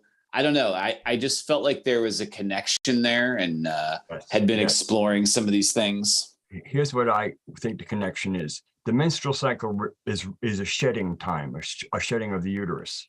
Right. And so for me, there's a certain shedding energy associated with a blood moon.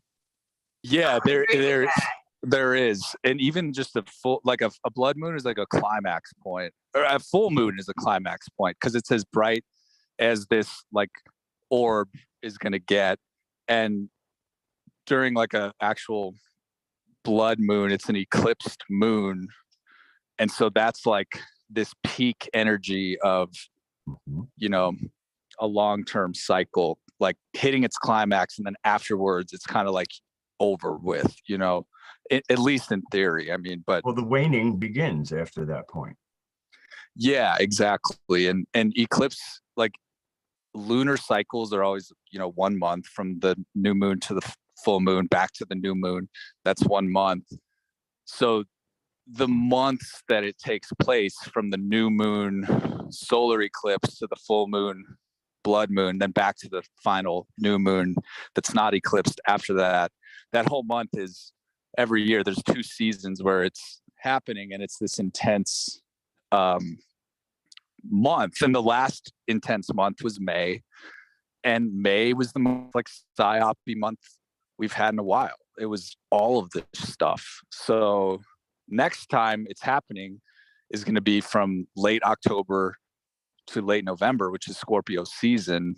And like I said, the midterm election takes place during a blood moon. And so it's just going to be interesting to see like what type of drama. Shed. Yeah. How But is it's just, it's in general, it's a very intense and kind of ominous thing to be happening. Like, you know, you could get into like the nitty gritty of like what it symbolically means for any given chart, but at a basic level, it's going to be a full moon that night that for a short period of time turns red as they're counting the votes. You know, you don't need to be an astrologer to know that like that's Yeah, it's symbolically rich. All the alignment of all of this through synchro mysticism or serendipity or actual social engineering that's applying these sciences is something to pay attention to. I mean, this is a big side eyes with all this, and everything, of course, is so highly manipulated because it's a game board and we don't actually know who all the players are. Well, I always say every vote is a vote for Lucifer. Girl, I can pull up to this. Now, see, I understand that because this is taking yourself out of the system totally. And I like, you know, I was just talking about this, Occult Priestess, with the idea of so many people want to anthropomorphize the idea of Lucifer or the idea of Satan and make it a person when it's actually a system. It's or a running even system. more so an energy field.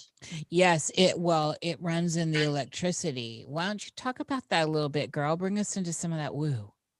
Woo! I got the woo. I'm Lulu Woo Woo Dallas, and I bring the woo. Yes. So I play with astrology. I definitely don't call myself a professional because I don't want to diss those who are professionals, but I do play with it. But I took out my tarot cards because that's what I really do. When you asked about, well, I asked about the next 2 months, right? So this month and next month. And what came up was the Emperor, the Ace of Swords, the Hierophant, the Nine of Pentacles, and the Star. So it's all about really, we've been to this class, I hope, but some people still need it. It's all about sovereignty. So taking, you know, you can pull up to that, to taking yourself out of the system, which is so true. But I believe in the next 2 months, it really is a fight, personal fight against those who are trying to parent us in very dark ways, because many of us are over the age where we don't need that kind of parenting, nor did we ever. And that's how we started getting into what I call conspiracy, which is the deeper truth of life. And so what was the woo question? Could you bring me back to that? Well, looking at the concept of Lucifer or Satan in the field and where we are now in the game. Excellent. So if you want to learn about evil for real, go back to Egypt and look up Set, S-E-T, and the myth of Isis and Osiris, and that'll tell you about the origin of evil, which I think it's good to know your basis, your baseline, like where did it all start? But here now, I can speak in Star Wars terms for our audience, is that it is a force. There's a good force and there is a dark force. And it also plays with your subconscious. If you're not meditating and not clearing out your subconscious and not dealing with your childhood problems that you know, made you drink or do drugs or have too much sex or whatever, if you haven't dealt with all that, then this time period on the planet is really going to mess with you and everyone else who has those kinds of issues still. So it is about getting out. How do we get out of that evil mechanism, basically. You can call it a mechanism, but I believe it is a force, because even when you're completely alone and in nature, if you have darkness within you, which could be unhealed trauma, or it could be that you're an evil person, okay, you're going to attract the negativity from the land around you. So evil is a force that is everywhere, but so is positivity and love.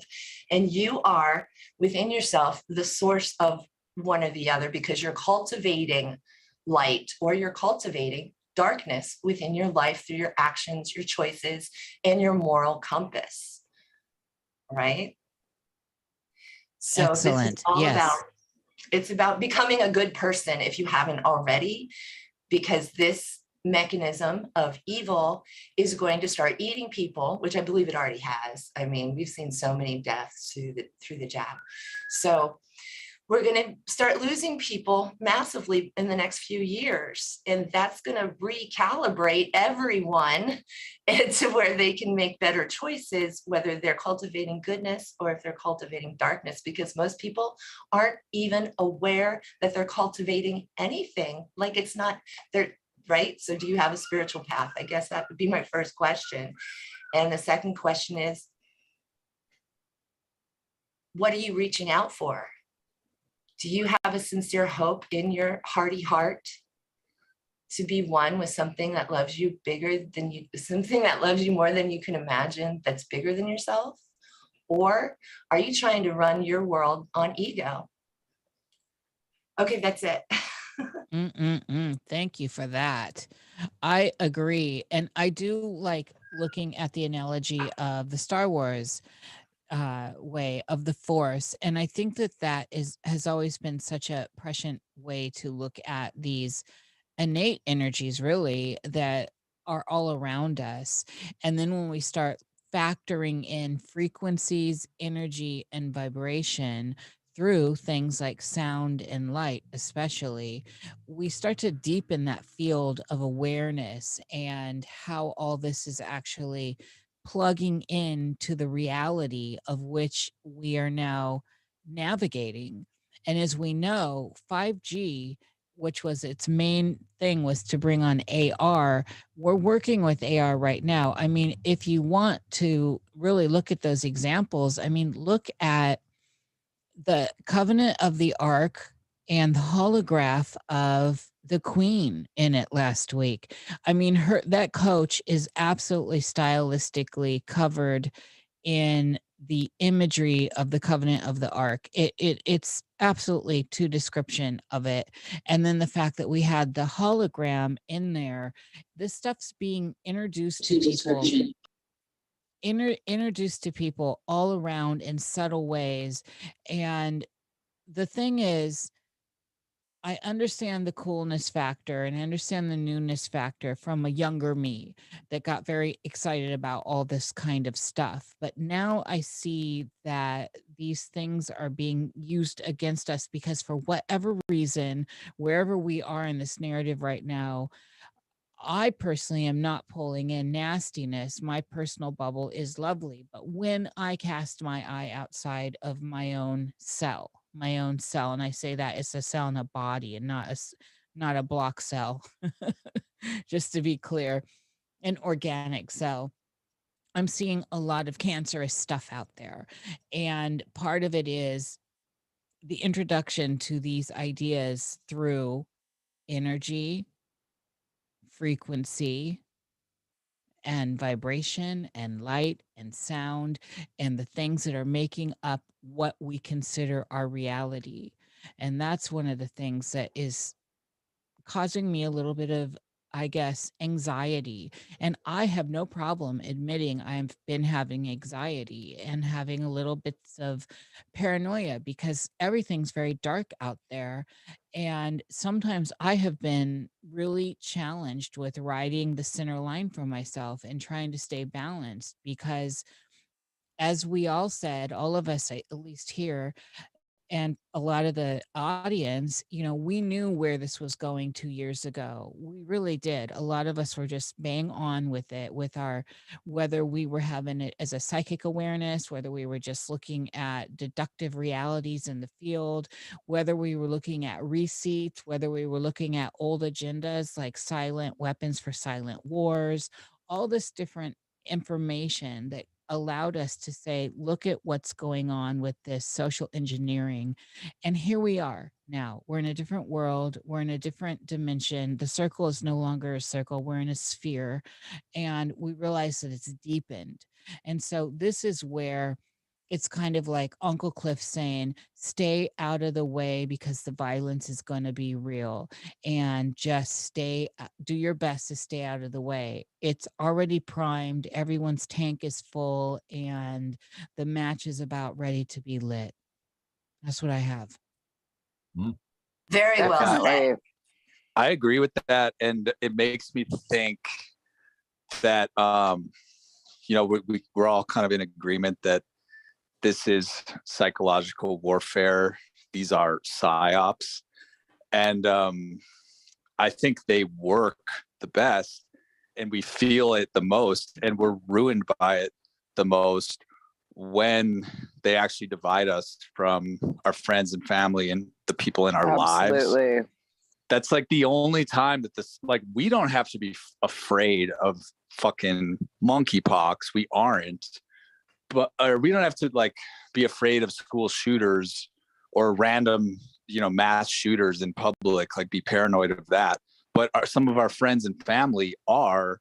And I think the most ninja thing we can do these days is, like you're saying, Nish, not get involved, and also not let it divide us and break down the relationships. Because literally the only time this works is when it's neighbor versus neighbor, snitching on your neighbor, or it's social engineering, it's social psyops. But if we can be like ninjas and dodge this stuff and not let it ruin our relationships, I think it's non-existence, because that's the only time we feel it, is when it brings up conflict in our relationships. That's because we know better, but the people in our lives don't. And it's can you maintain mature?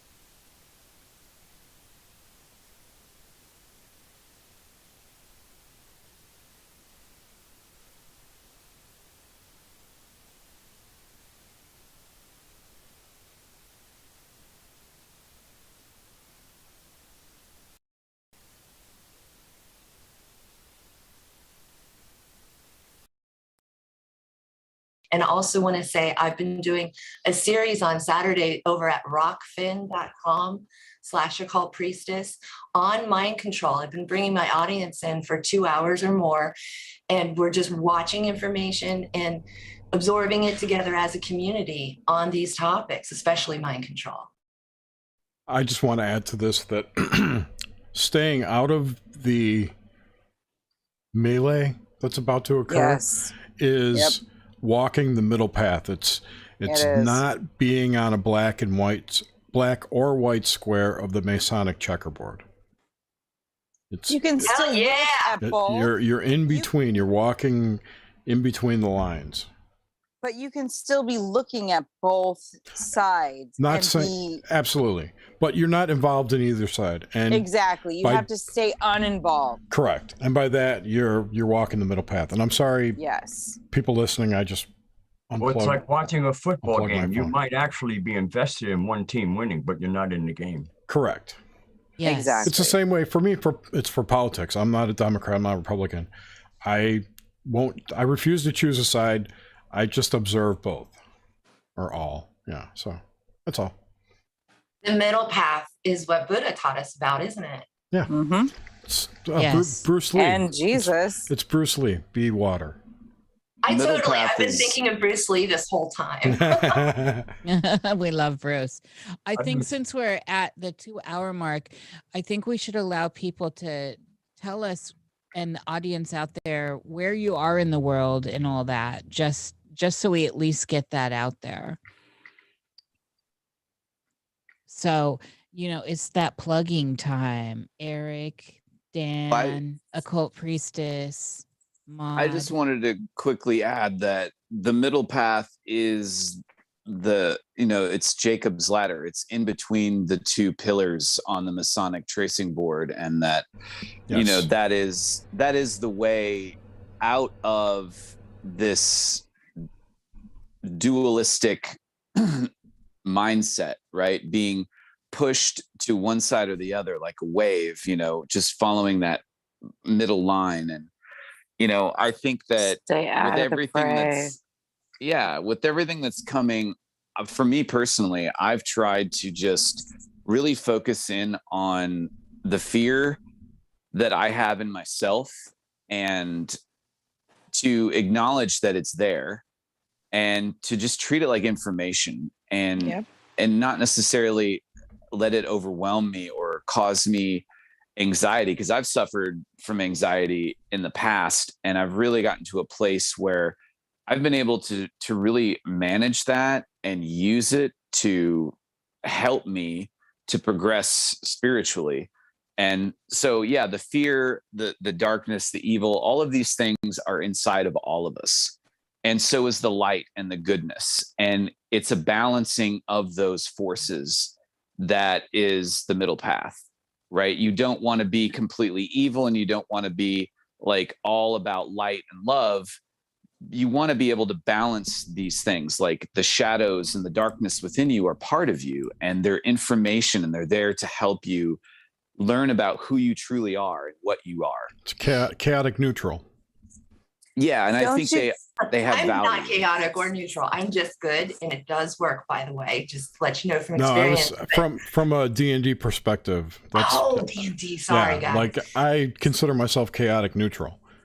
I have a fight song, Jerry. What's that? I have a fight song for walking straight down the middle that you brought up, and it's by Kate Bush, and I put it in the chat. I saw that. Straight down the middle. I love that song.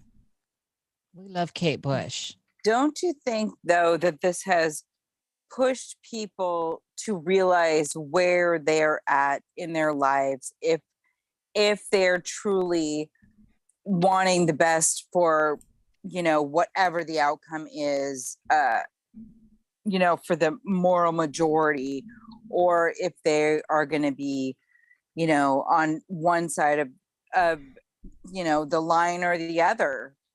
To me, it seems like this has really been a push to find out who we really are as a person unto our own selves, what relationship we have to a higher power, if we believe in that or not. And, it's like the third, the third thing of Fatima, the third prophecy.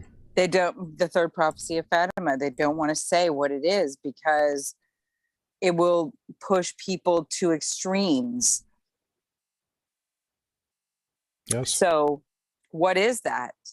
Is that something we have to figure out for ourselves as to where we are within our lives, what we will deal with and what we will not deal with, what we will put up with as human beings and for other people? We all have to make a stand for where we are in our lives and what we believe in for not only our own families, but for the great majority of other human beings, because we're all human beings.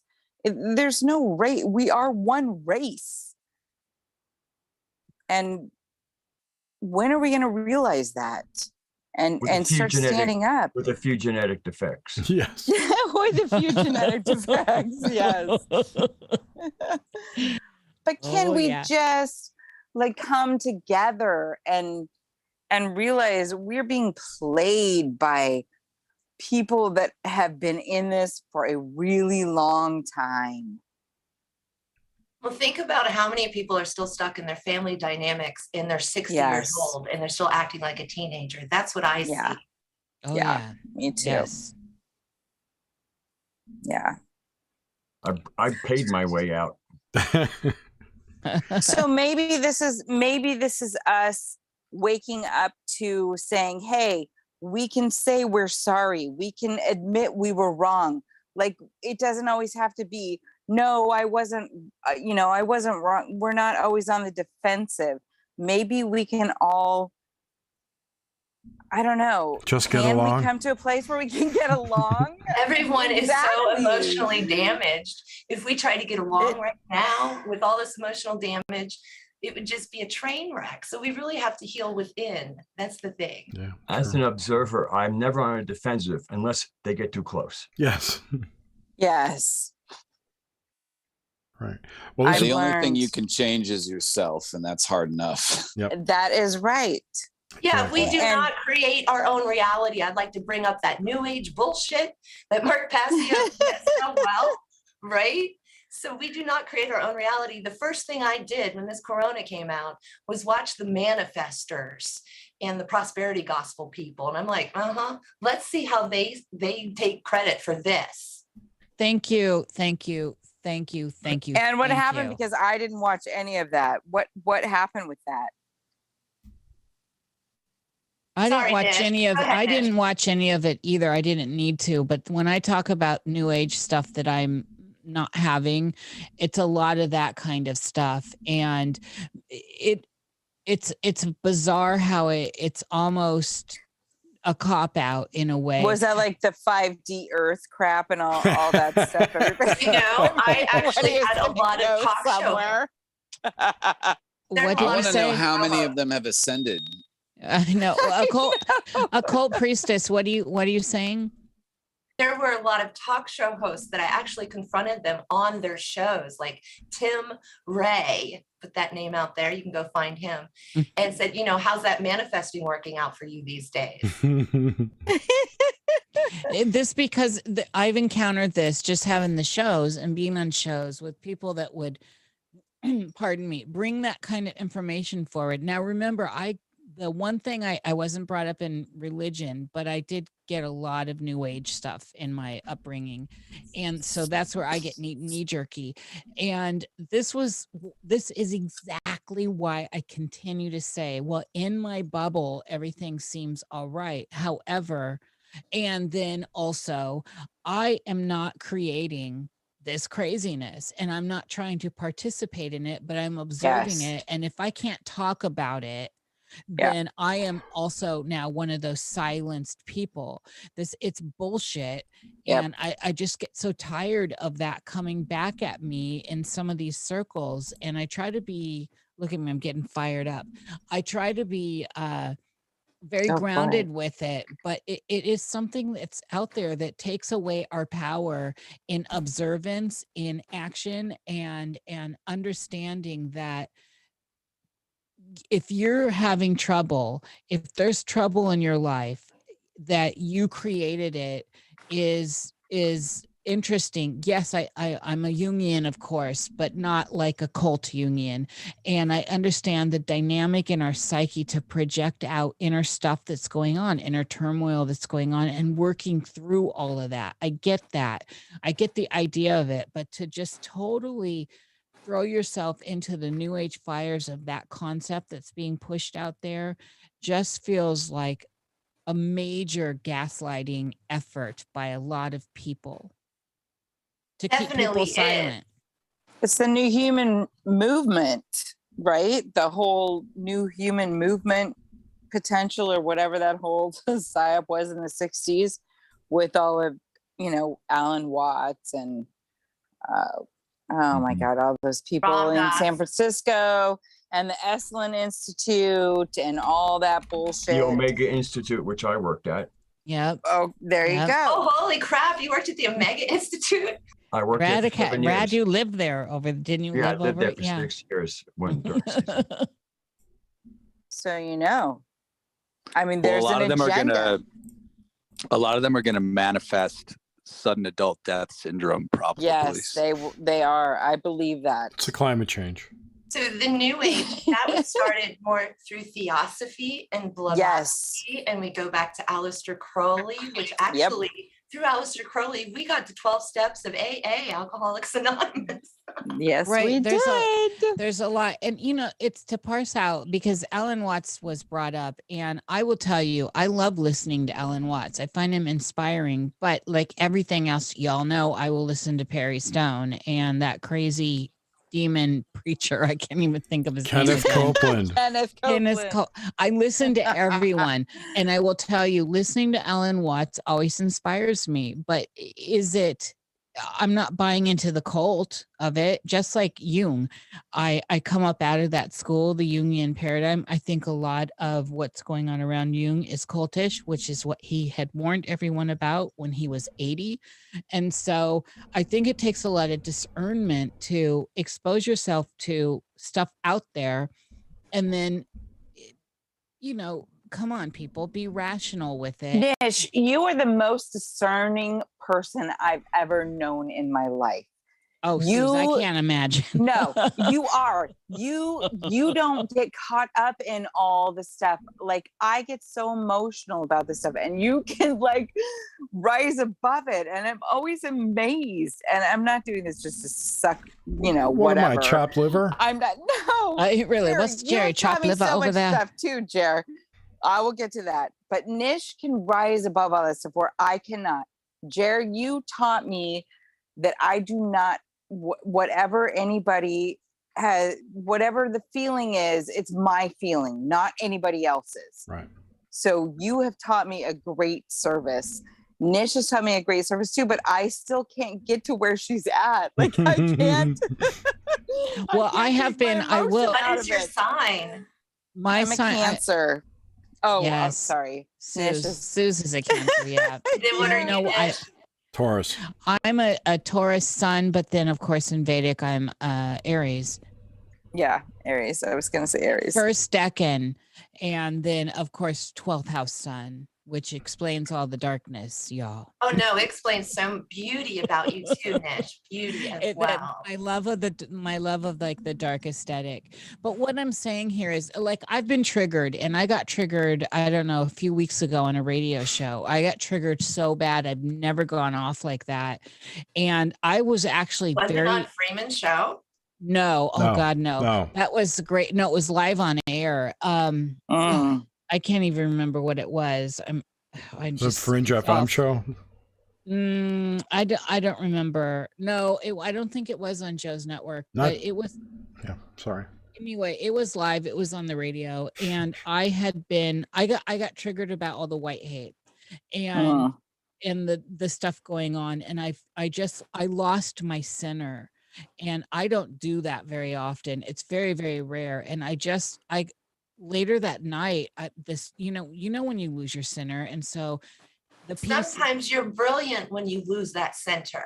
I agree, but the peace left me like in my heart, and so during trying to sleep, all of that was swimming around me that I don't usually have. All those words, all that kind of vitriol I was feeling, and really what I was defending was the fact that how are we getting to the point where we're literally being divided, skin deep stuff, old stuff that doesn't matter anymore. People that don't even, there are Black people in America that have come to America as immigrants and seeking asylum that are here tearing this place up and spewing slavery crap all left and right, and they've just come here. They have no skin in that game here. In fact, the skin in the game is in their country with their own people, and so these acts of violence upon people here, Americans, whether they're Black Americans or white Americans or Latin Americans that have come here legally and paid their dues, are paying tax, whatever, they're in the system. They're Americans. And then for people to come in and start tearing up our home, tearing up the place, and then turning all the whites into the demons. And I lost it. I lost it. And I just started raging on air. And then I thought, oh my God, everyone's going to hate me for standing up for white people for once, because nobody is doing that. And then I received a ton of love over it, but it was a moment of me losing my balance because of I got emotional. I got too emotional. I don't like this idea that we are tearing ourselves up like this. And that felt very personal because what I'm seeing, why I left even my homelands over there, the Minneapolis is a goddamn mess. You know, it's hard in some neighborhoods to not get raped if you're a woman, and I can attest to this firsthand. And all the stuff that kind of brought me into the consciousness of this from non-Americans that came over seeking asylum from hardships, and then they bring that here and they put this onto us. And a lot of us who are good-hearted have brought them in, and our taxpayer, you know, the tax money, we're setting up people. Meanwhile, we've got our homeless here. Meanwhile, the streets are everywhere terrible. And I felt so bad for all of a sudden defending my homeland here, which is what I consider the United States. You can hate it or not, but this is our home. And I think everyone on this panel, this is our home. And Suze, I lost my center, and I didn't mean to. And it's now something I'm struggling with, because what do you do when you have guests in your house that are tearing apart your house? How long do you smile and say, oh, it's all right, hon? That's a very good question. But because I am a white woman, that's radical, right? I can't actually stand up and say that. And this is a problem I'm having. I personally have never had slaves. I personally do not condone slavery. I personally think it's horrible, but I personally can attest to the fact that the stuff being done that has been done to me personally in the name of trying to bring this shit back up and put it in my face has been absolutely vile. And I'm just not one to sit down and have the continued proverbial shit piled over me. And so it's hard sometimes to find grounded, centered space when it's in your house, right? This is in our house, everyone. And this is the lack of control. It is. Well, it's also the lack of having a bogus narrative. I mean, it's the problem of a bogus narrative. Has anybody here found Dane Calloway on YouTube? No, I don't know who that is. Dean. He will Dean? I mean, I found him almost 2 years ago. So Radagast, is it Dean, D-E-A-N? Dane? D-A-N-E is somebody from Denmark. Okay, Dane Calloway. Yes, like Jerry, you're on that, I know. And black guy? Yes. Yeah. Well, yes, he is definitely copper colored. I mean, it's so funny to have this excitable person of color who is speaking in a dialect that I now call the dialect that I'm used to. Yeah, I'm in the heart of Appalachia. I mean, it's really funny. Somebody who I know is real smart, instead of saying narcissist, said narcissist. And I said, you do know the words narcissist? Yeah. She goes, yeah, too many syllables. We're going to say narcissist. And it's not like they don't, it's just like there's a certain way the mouth moves with the dialect, and certain big old multisyllabic words is just like, oh man, that ain't going to fit into the way we speak. It's not like they don't know the words. It's just when they say it, they sound ignorant, but I've always thought that those people were not ignorant, that those people, I've never believed it is a the dialect, mainstream narrative about, because I have family from Appalachia. I mean, we came through Appalachia. Mm-hmm. So, I don't believe that everyone from the Middle Ages was illiterate. I don't believe that. Right. Did the Middle Ages even exist? Who built pyramids? Oh, exactly. I mean, come on. These people were not stupid. Yeah, no, these people. I'm with some of the smartest people, and I'm not a dull knife. No, of course not. Exactly. And I've gotten, once I got past, what it seemed like, and, and see people thinking in real time, responding to me. And I'm not, to me, again, there are certain intellectuals who like to kind of go, it's almost like a dick fighting match, I just like to engage where I normally live. My Yeah. normal, robust kind of language level, and just every day, the way I talk to Niche, the way I talk to y'all.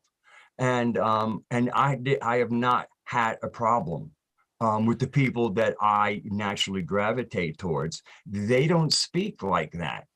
And if they kind of come over, go, oh, and if I use one of my words, they'll go, what does that mean? And they can just they take it right back in. Once it's described, they fit it into because they were listening. They you know what I mean? They're not lost. I said, these are sharp minds. These, and that's what, to me, what intelligence, I like a nice, functional, robust, in real time intelligence, not a bunch of fact slinging and, vocabulary slinging and stuff. Yep. Yeah. This is the thing. And this is why I enjoy intelligence, period. That's like one of the things that I look for in people.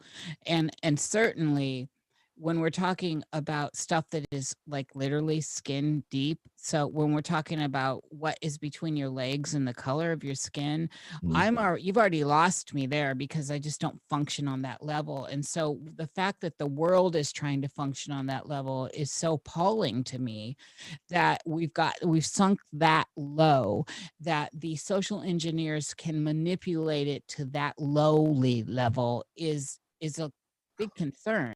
Let me get back to Dane, because it's a very applicable to our narrative.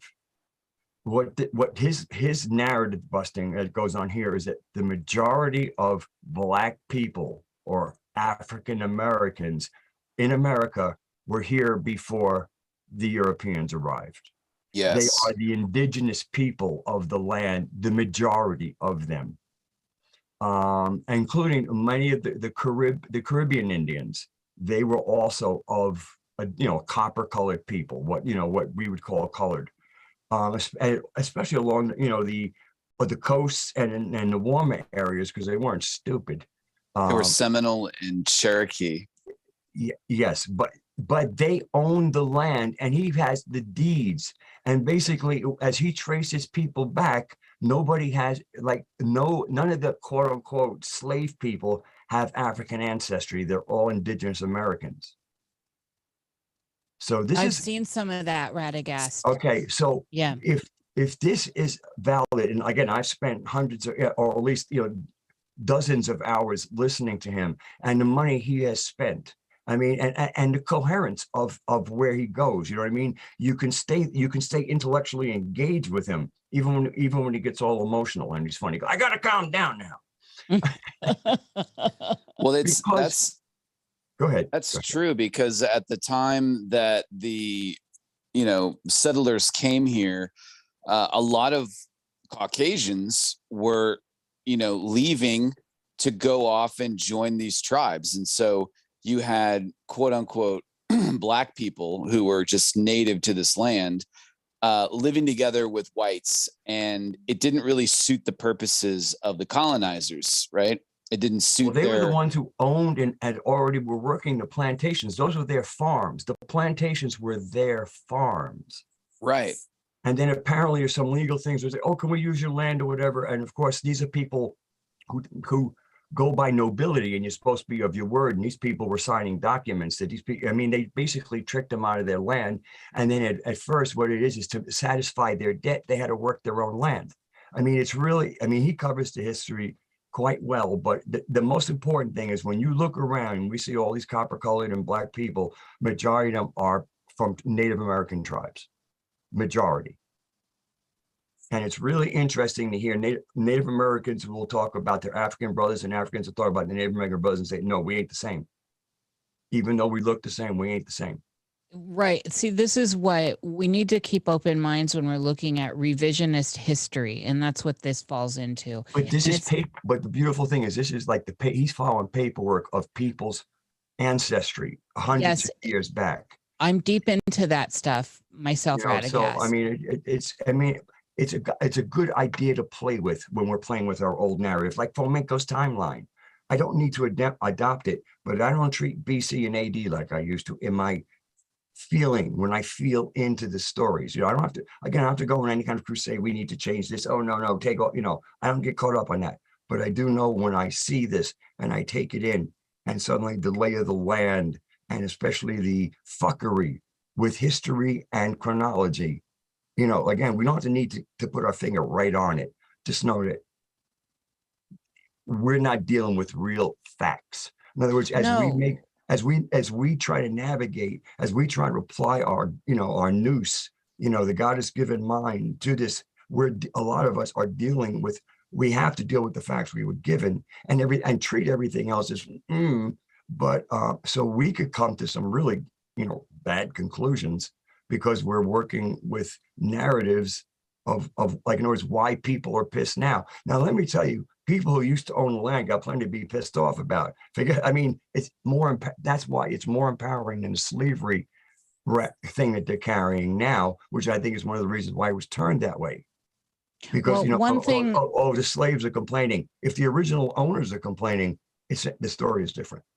And, this is the thing that has struck me digging back. And I love all this stuff. I actually on the side live within all this stuff and looking at all the revisionist stuff through scholarship. And also there's a lot to be said, whether people want to pull up to it or not, but the DNA stuff that goes on, that if we keep peeling back the narratives, we keep peeling back the stories, things change quite a bit. And it is hard to tell in the end when we're talking about ownership of something like Mama, the earth. I'm here, I'm a custodian of the things I have. I'm a custodian of the place I live, and I try to be a good custodian. I have treat everything naturally. My land is treated naturally and with respect. I'm living in as much in alliance with all of it. I treat the old things I have with respect, knowing that I'm a custodian. I don't own anything in that regard because we come in and we leave. And so the more we peel back narratives, especially ownership narratives, the more we see that, well, that party didn't own that space or they weren't occupying that space. Oh, and then you peel back again, like, oh, okay, so here's this party and they're there. And then you peel back again and you start to wonder, well, what is actually time when we're looking at time in conjunction with the layers of narrative? And it's tricky territory, but everything we all grew up knowing about our history, I do believe is all false. It was all a narrative that was created. And this is such a hot topic right now too, because people are emotionally attached to their stories, the stories that give them a sense of identity. And that's, again, the heart of identity politics. And so the idea that my great grandpa had this land over here and worked it, that's his land. Well, who was there before your great grandpa? And et cetera. We can go back. And we know that humans on this planet tend to con other humans into doing things that they don't want. There's a system here, some sort of caste system that seems to really be across the board. The Egyptians were able to do it. The Jewish people have been able to do it. The Slavs have done it. The Picts have done it. I mean, we could just go on and on with this. The caste system we see is an archontic corruption of the original societal noble structure of society that was basically self-organizing and was not a closed system at any level. I agree with that. And I'm with that also. And I do believe in that whole distortion idea.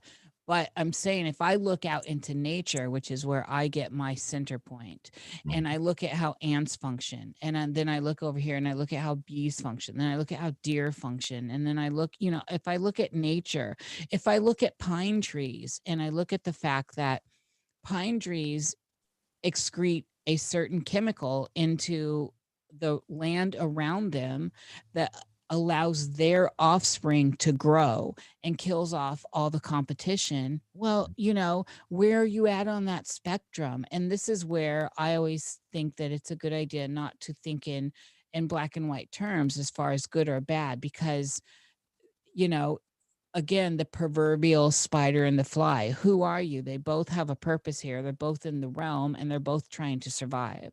And I think when we start thinking about how complicated humans make things, it becomes a little bit more murky, because if my granddad is a farmer, say my granddad is a farmer in South Africa for 200 years and just got his family, and now he's under this backlash of a genocide movement that's going on there right now, that's real and it's grotesque. How emotionally involved am I going to get? I'm going to be upset because it's my granddad. But then if I go back far enough, what did people down that line do to other people that had that space? And these narratives, we could go round and round and round. And at some point we have to actually inhabit the space we're in now and set aside the emotional content to somehow suss out how we're going to move forward, because all this is used against us. And peeling back the layers gives us an idea that this is some sort of continual cyclic experience that we're having. And I think that's where I'm more interested in focusing on. It is. We haven't learned from history. Why are we where we are now? Well, we Because didn't even we know haven't that what our learned. history was, Suze, because we were told our Exactly. history was one thing. Yeah. And there's active. But I mean, there's enough stuff in history to say, look, you idiots, this shit's coming because it's happened before. But that's why they're actively, the proverbial they, are actively trying to eradicate history. Yes. Yeah. If you don't know your Nish, history. Speaking about your point before, you had said how far we had fallen. And that really struck me when you said that, because I believe what we're talking about here on that meta level is, as a collective, we've all fallen, well, not me, but many people, most people have fallen into materialism. And that's a huge topic. Mm-hmm. Oh my God. It absolutely. And I think that starts to get kind of at the heart of the realm we're in.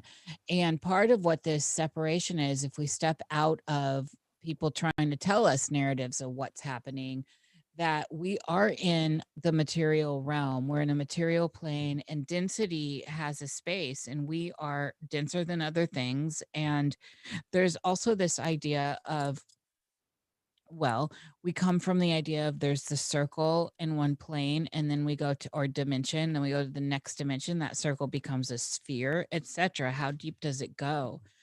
And so, yeah, this is all. I am going to have to bow out here soon, so y'all can keep going.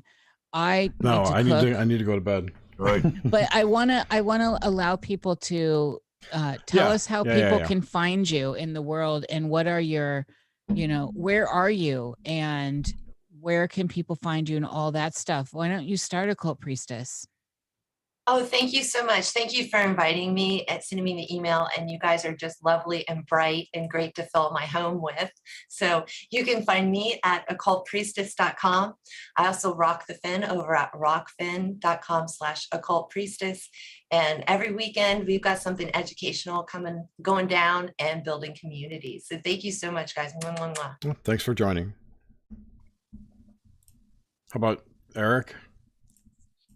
Yeah, thank you, Jerry and Nish, for reaching out and having me on tonight. I'm on YouTube.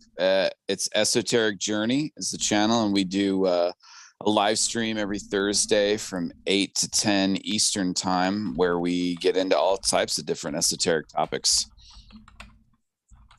I'll drop a link in chat. And it was good to meet all of you guys too. It's good to meet you too. Definitely. You too, Erik. All right, Shuk Daddy, your turn. Yeah, my show is called the Cosmic Keys Podcast. It's on all the podcast platforms. I do week ahead astrology forecast if you want to know what the astro weather is. And I also do birth chart readings. Now this is like my full-time gig, so I'm owning it that I am an astrologer. So hit me up if you need a birth chart reading. And everything is on cosmickeyspodcast.com. And thanks for having me, Nish and Jerry. I fucking love this show. So it's awesome to get the invite. Yeah, we need to do this more often, I think.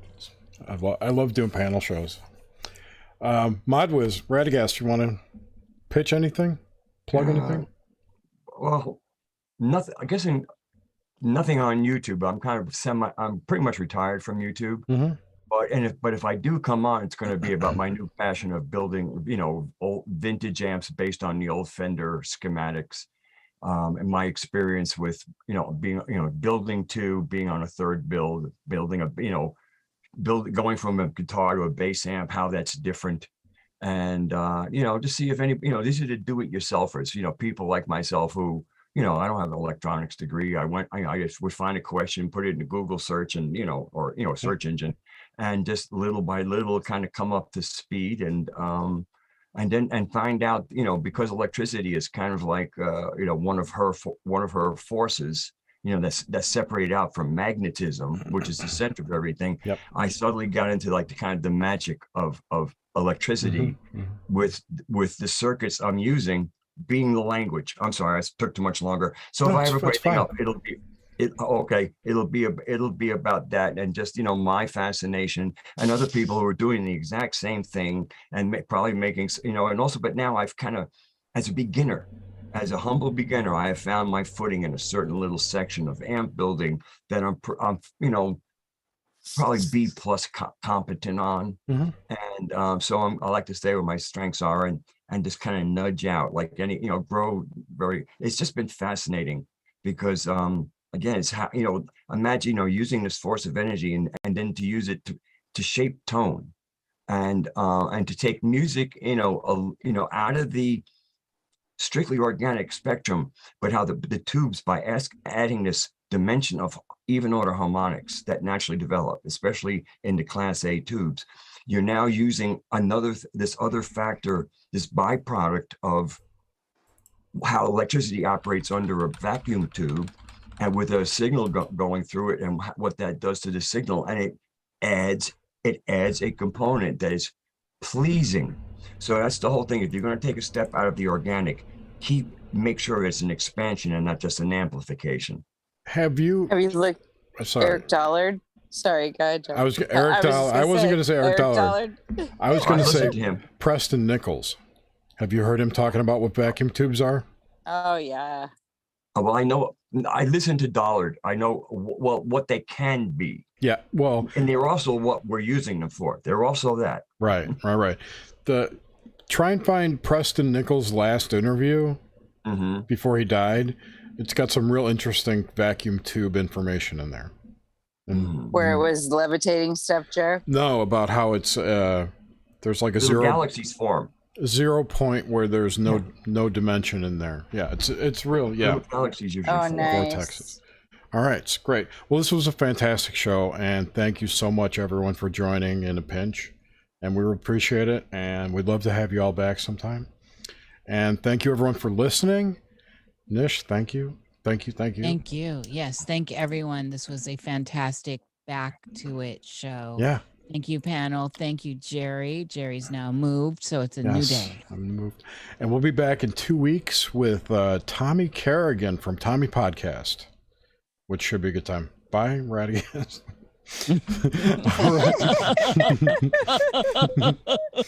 He's gone. Radagast he left. He bailed. So thank you, everyone. And Dave Barsky did text me. He totally forgot, he said, and he's super sorry. Damn that Barsky. God damn it. Yeah, but we got to talk to you. Right. Yeah, and everyone else. I'm definitely a worthy replacement. Definitely. Yes. The three of you have been so fantastic. Our core here is Suzanne, Jerry, and I know that this was such a wonderful experience to just be back with the three of you. Well, the two of you, and then to have three of you is here with us. Thank you so much. It's like a giant orgy of intellect. Yes. All right. On that note, I'm out. I'm Bye, out too. everyone. Love you guys. Have a good one, everyone. Take care.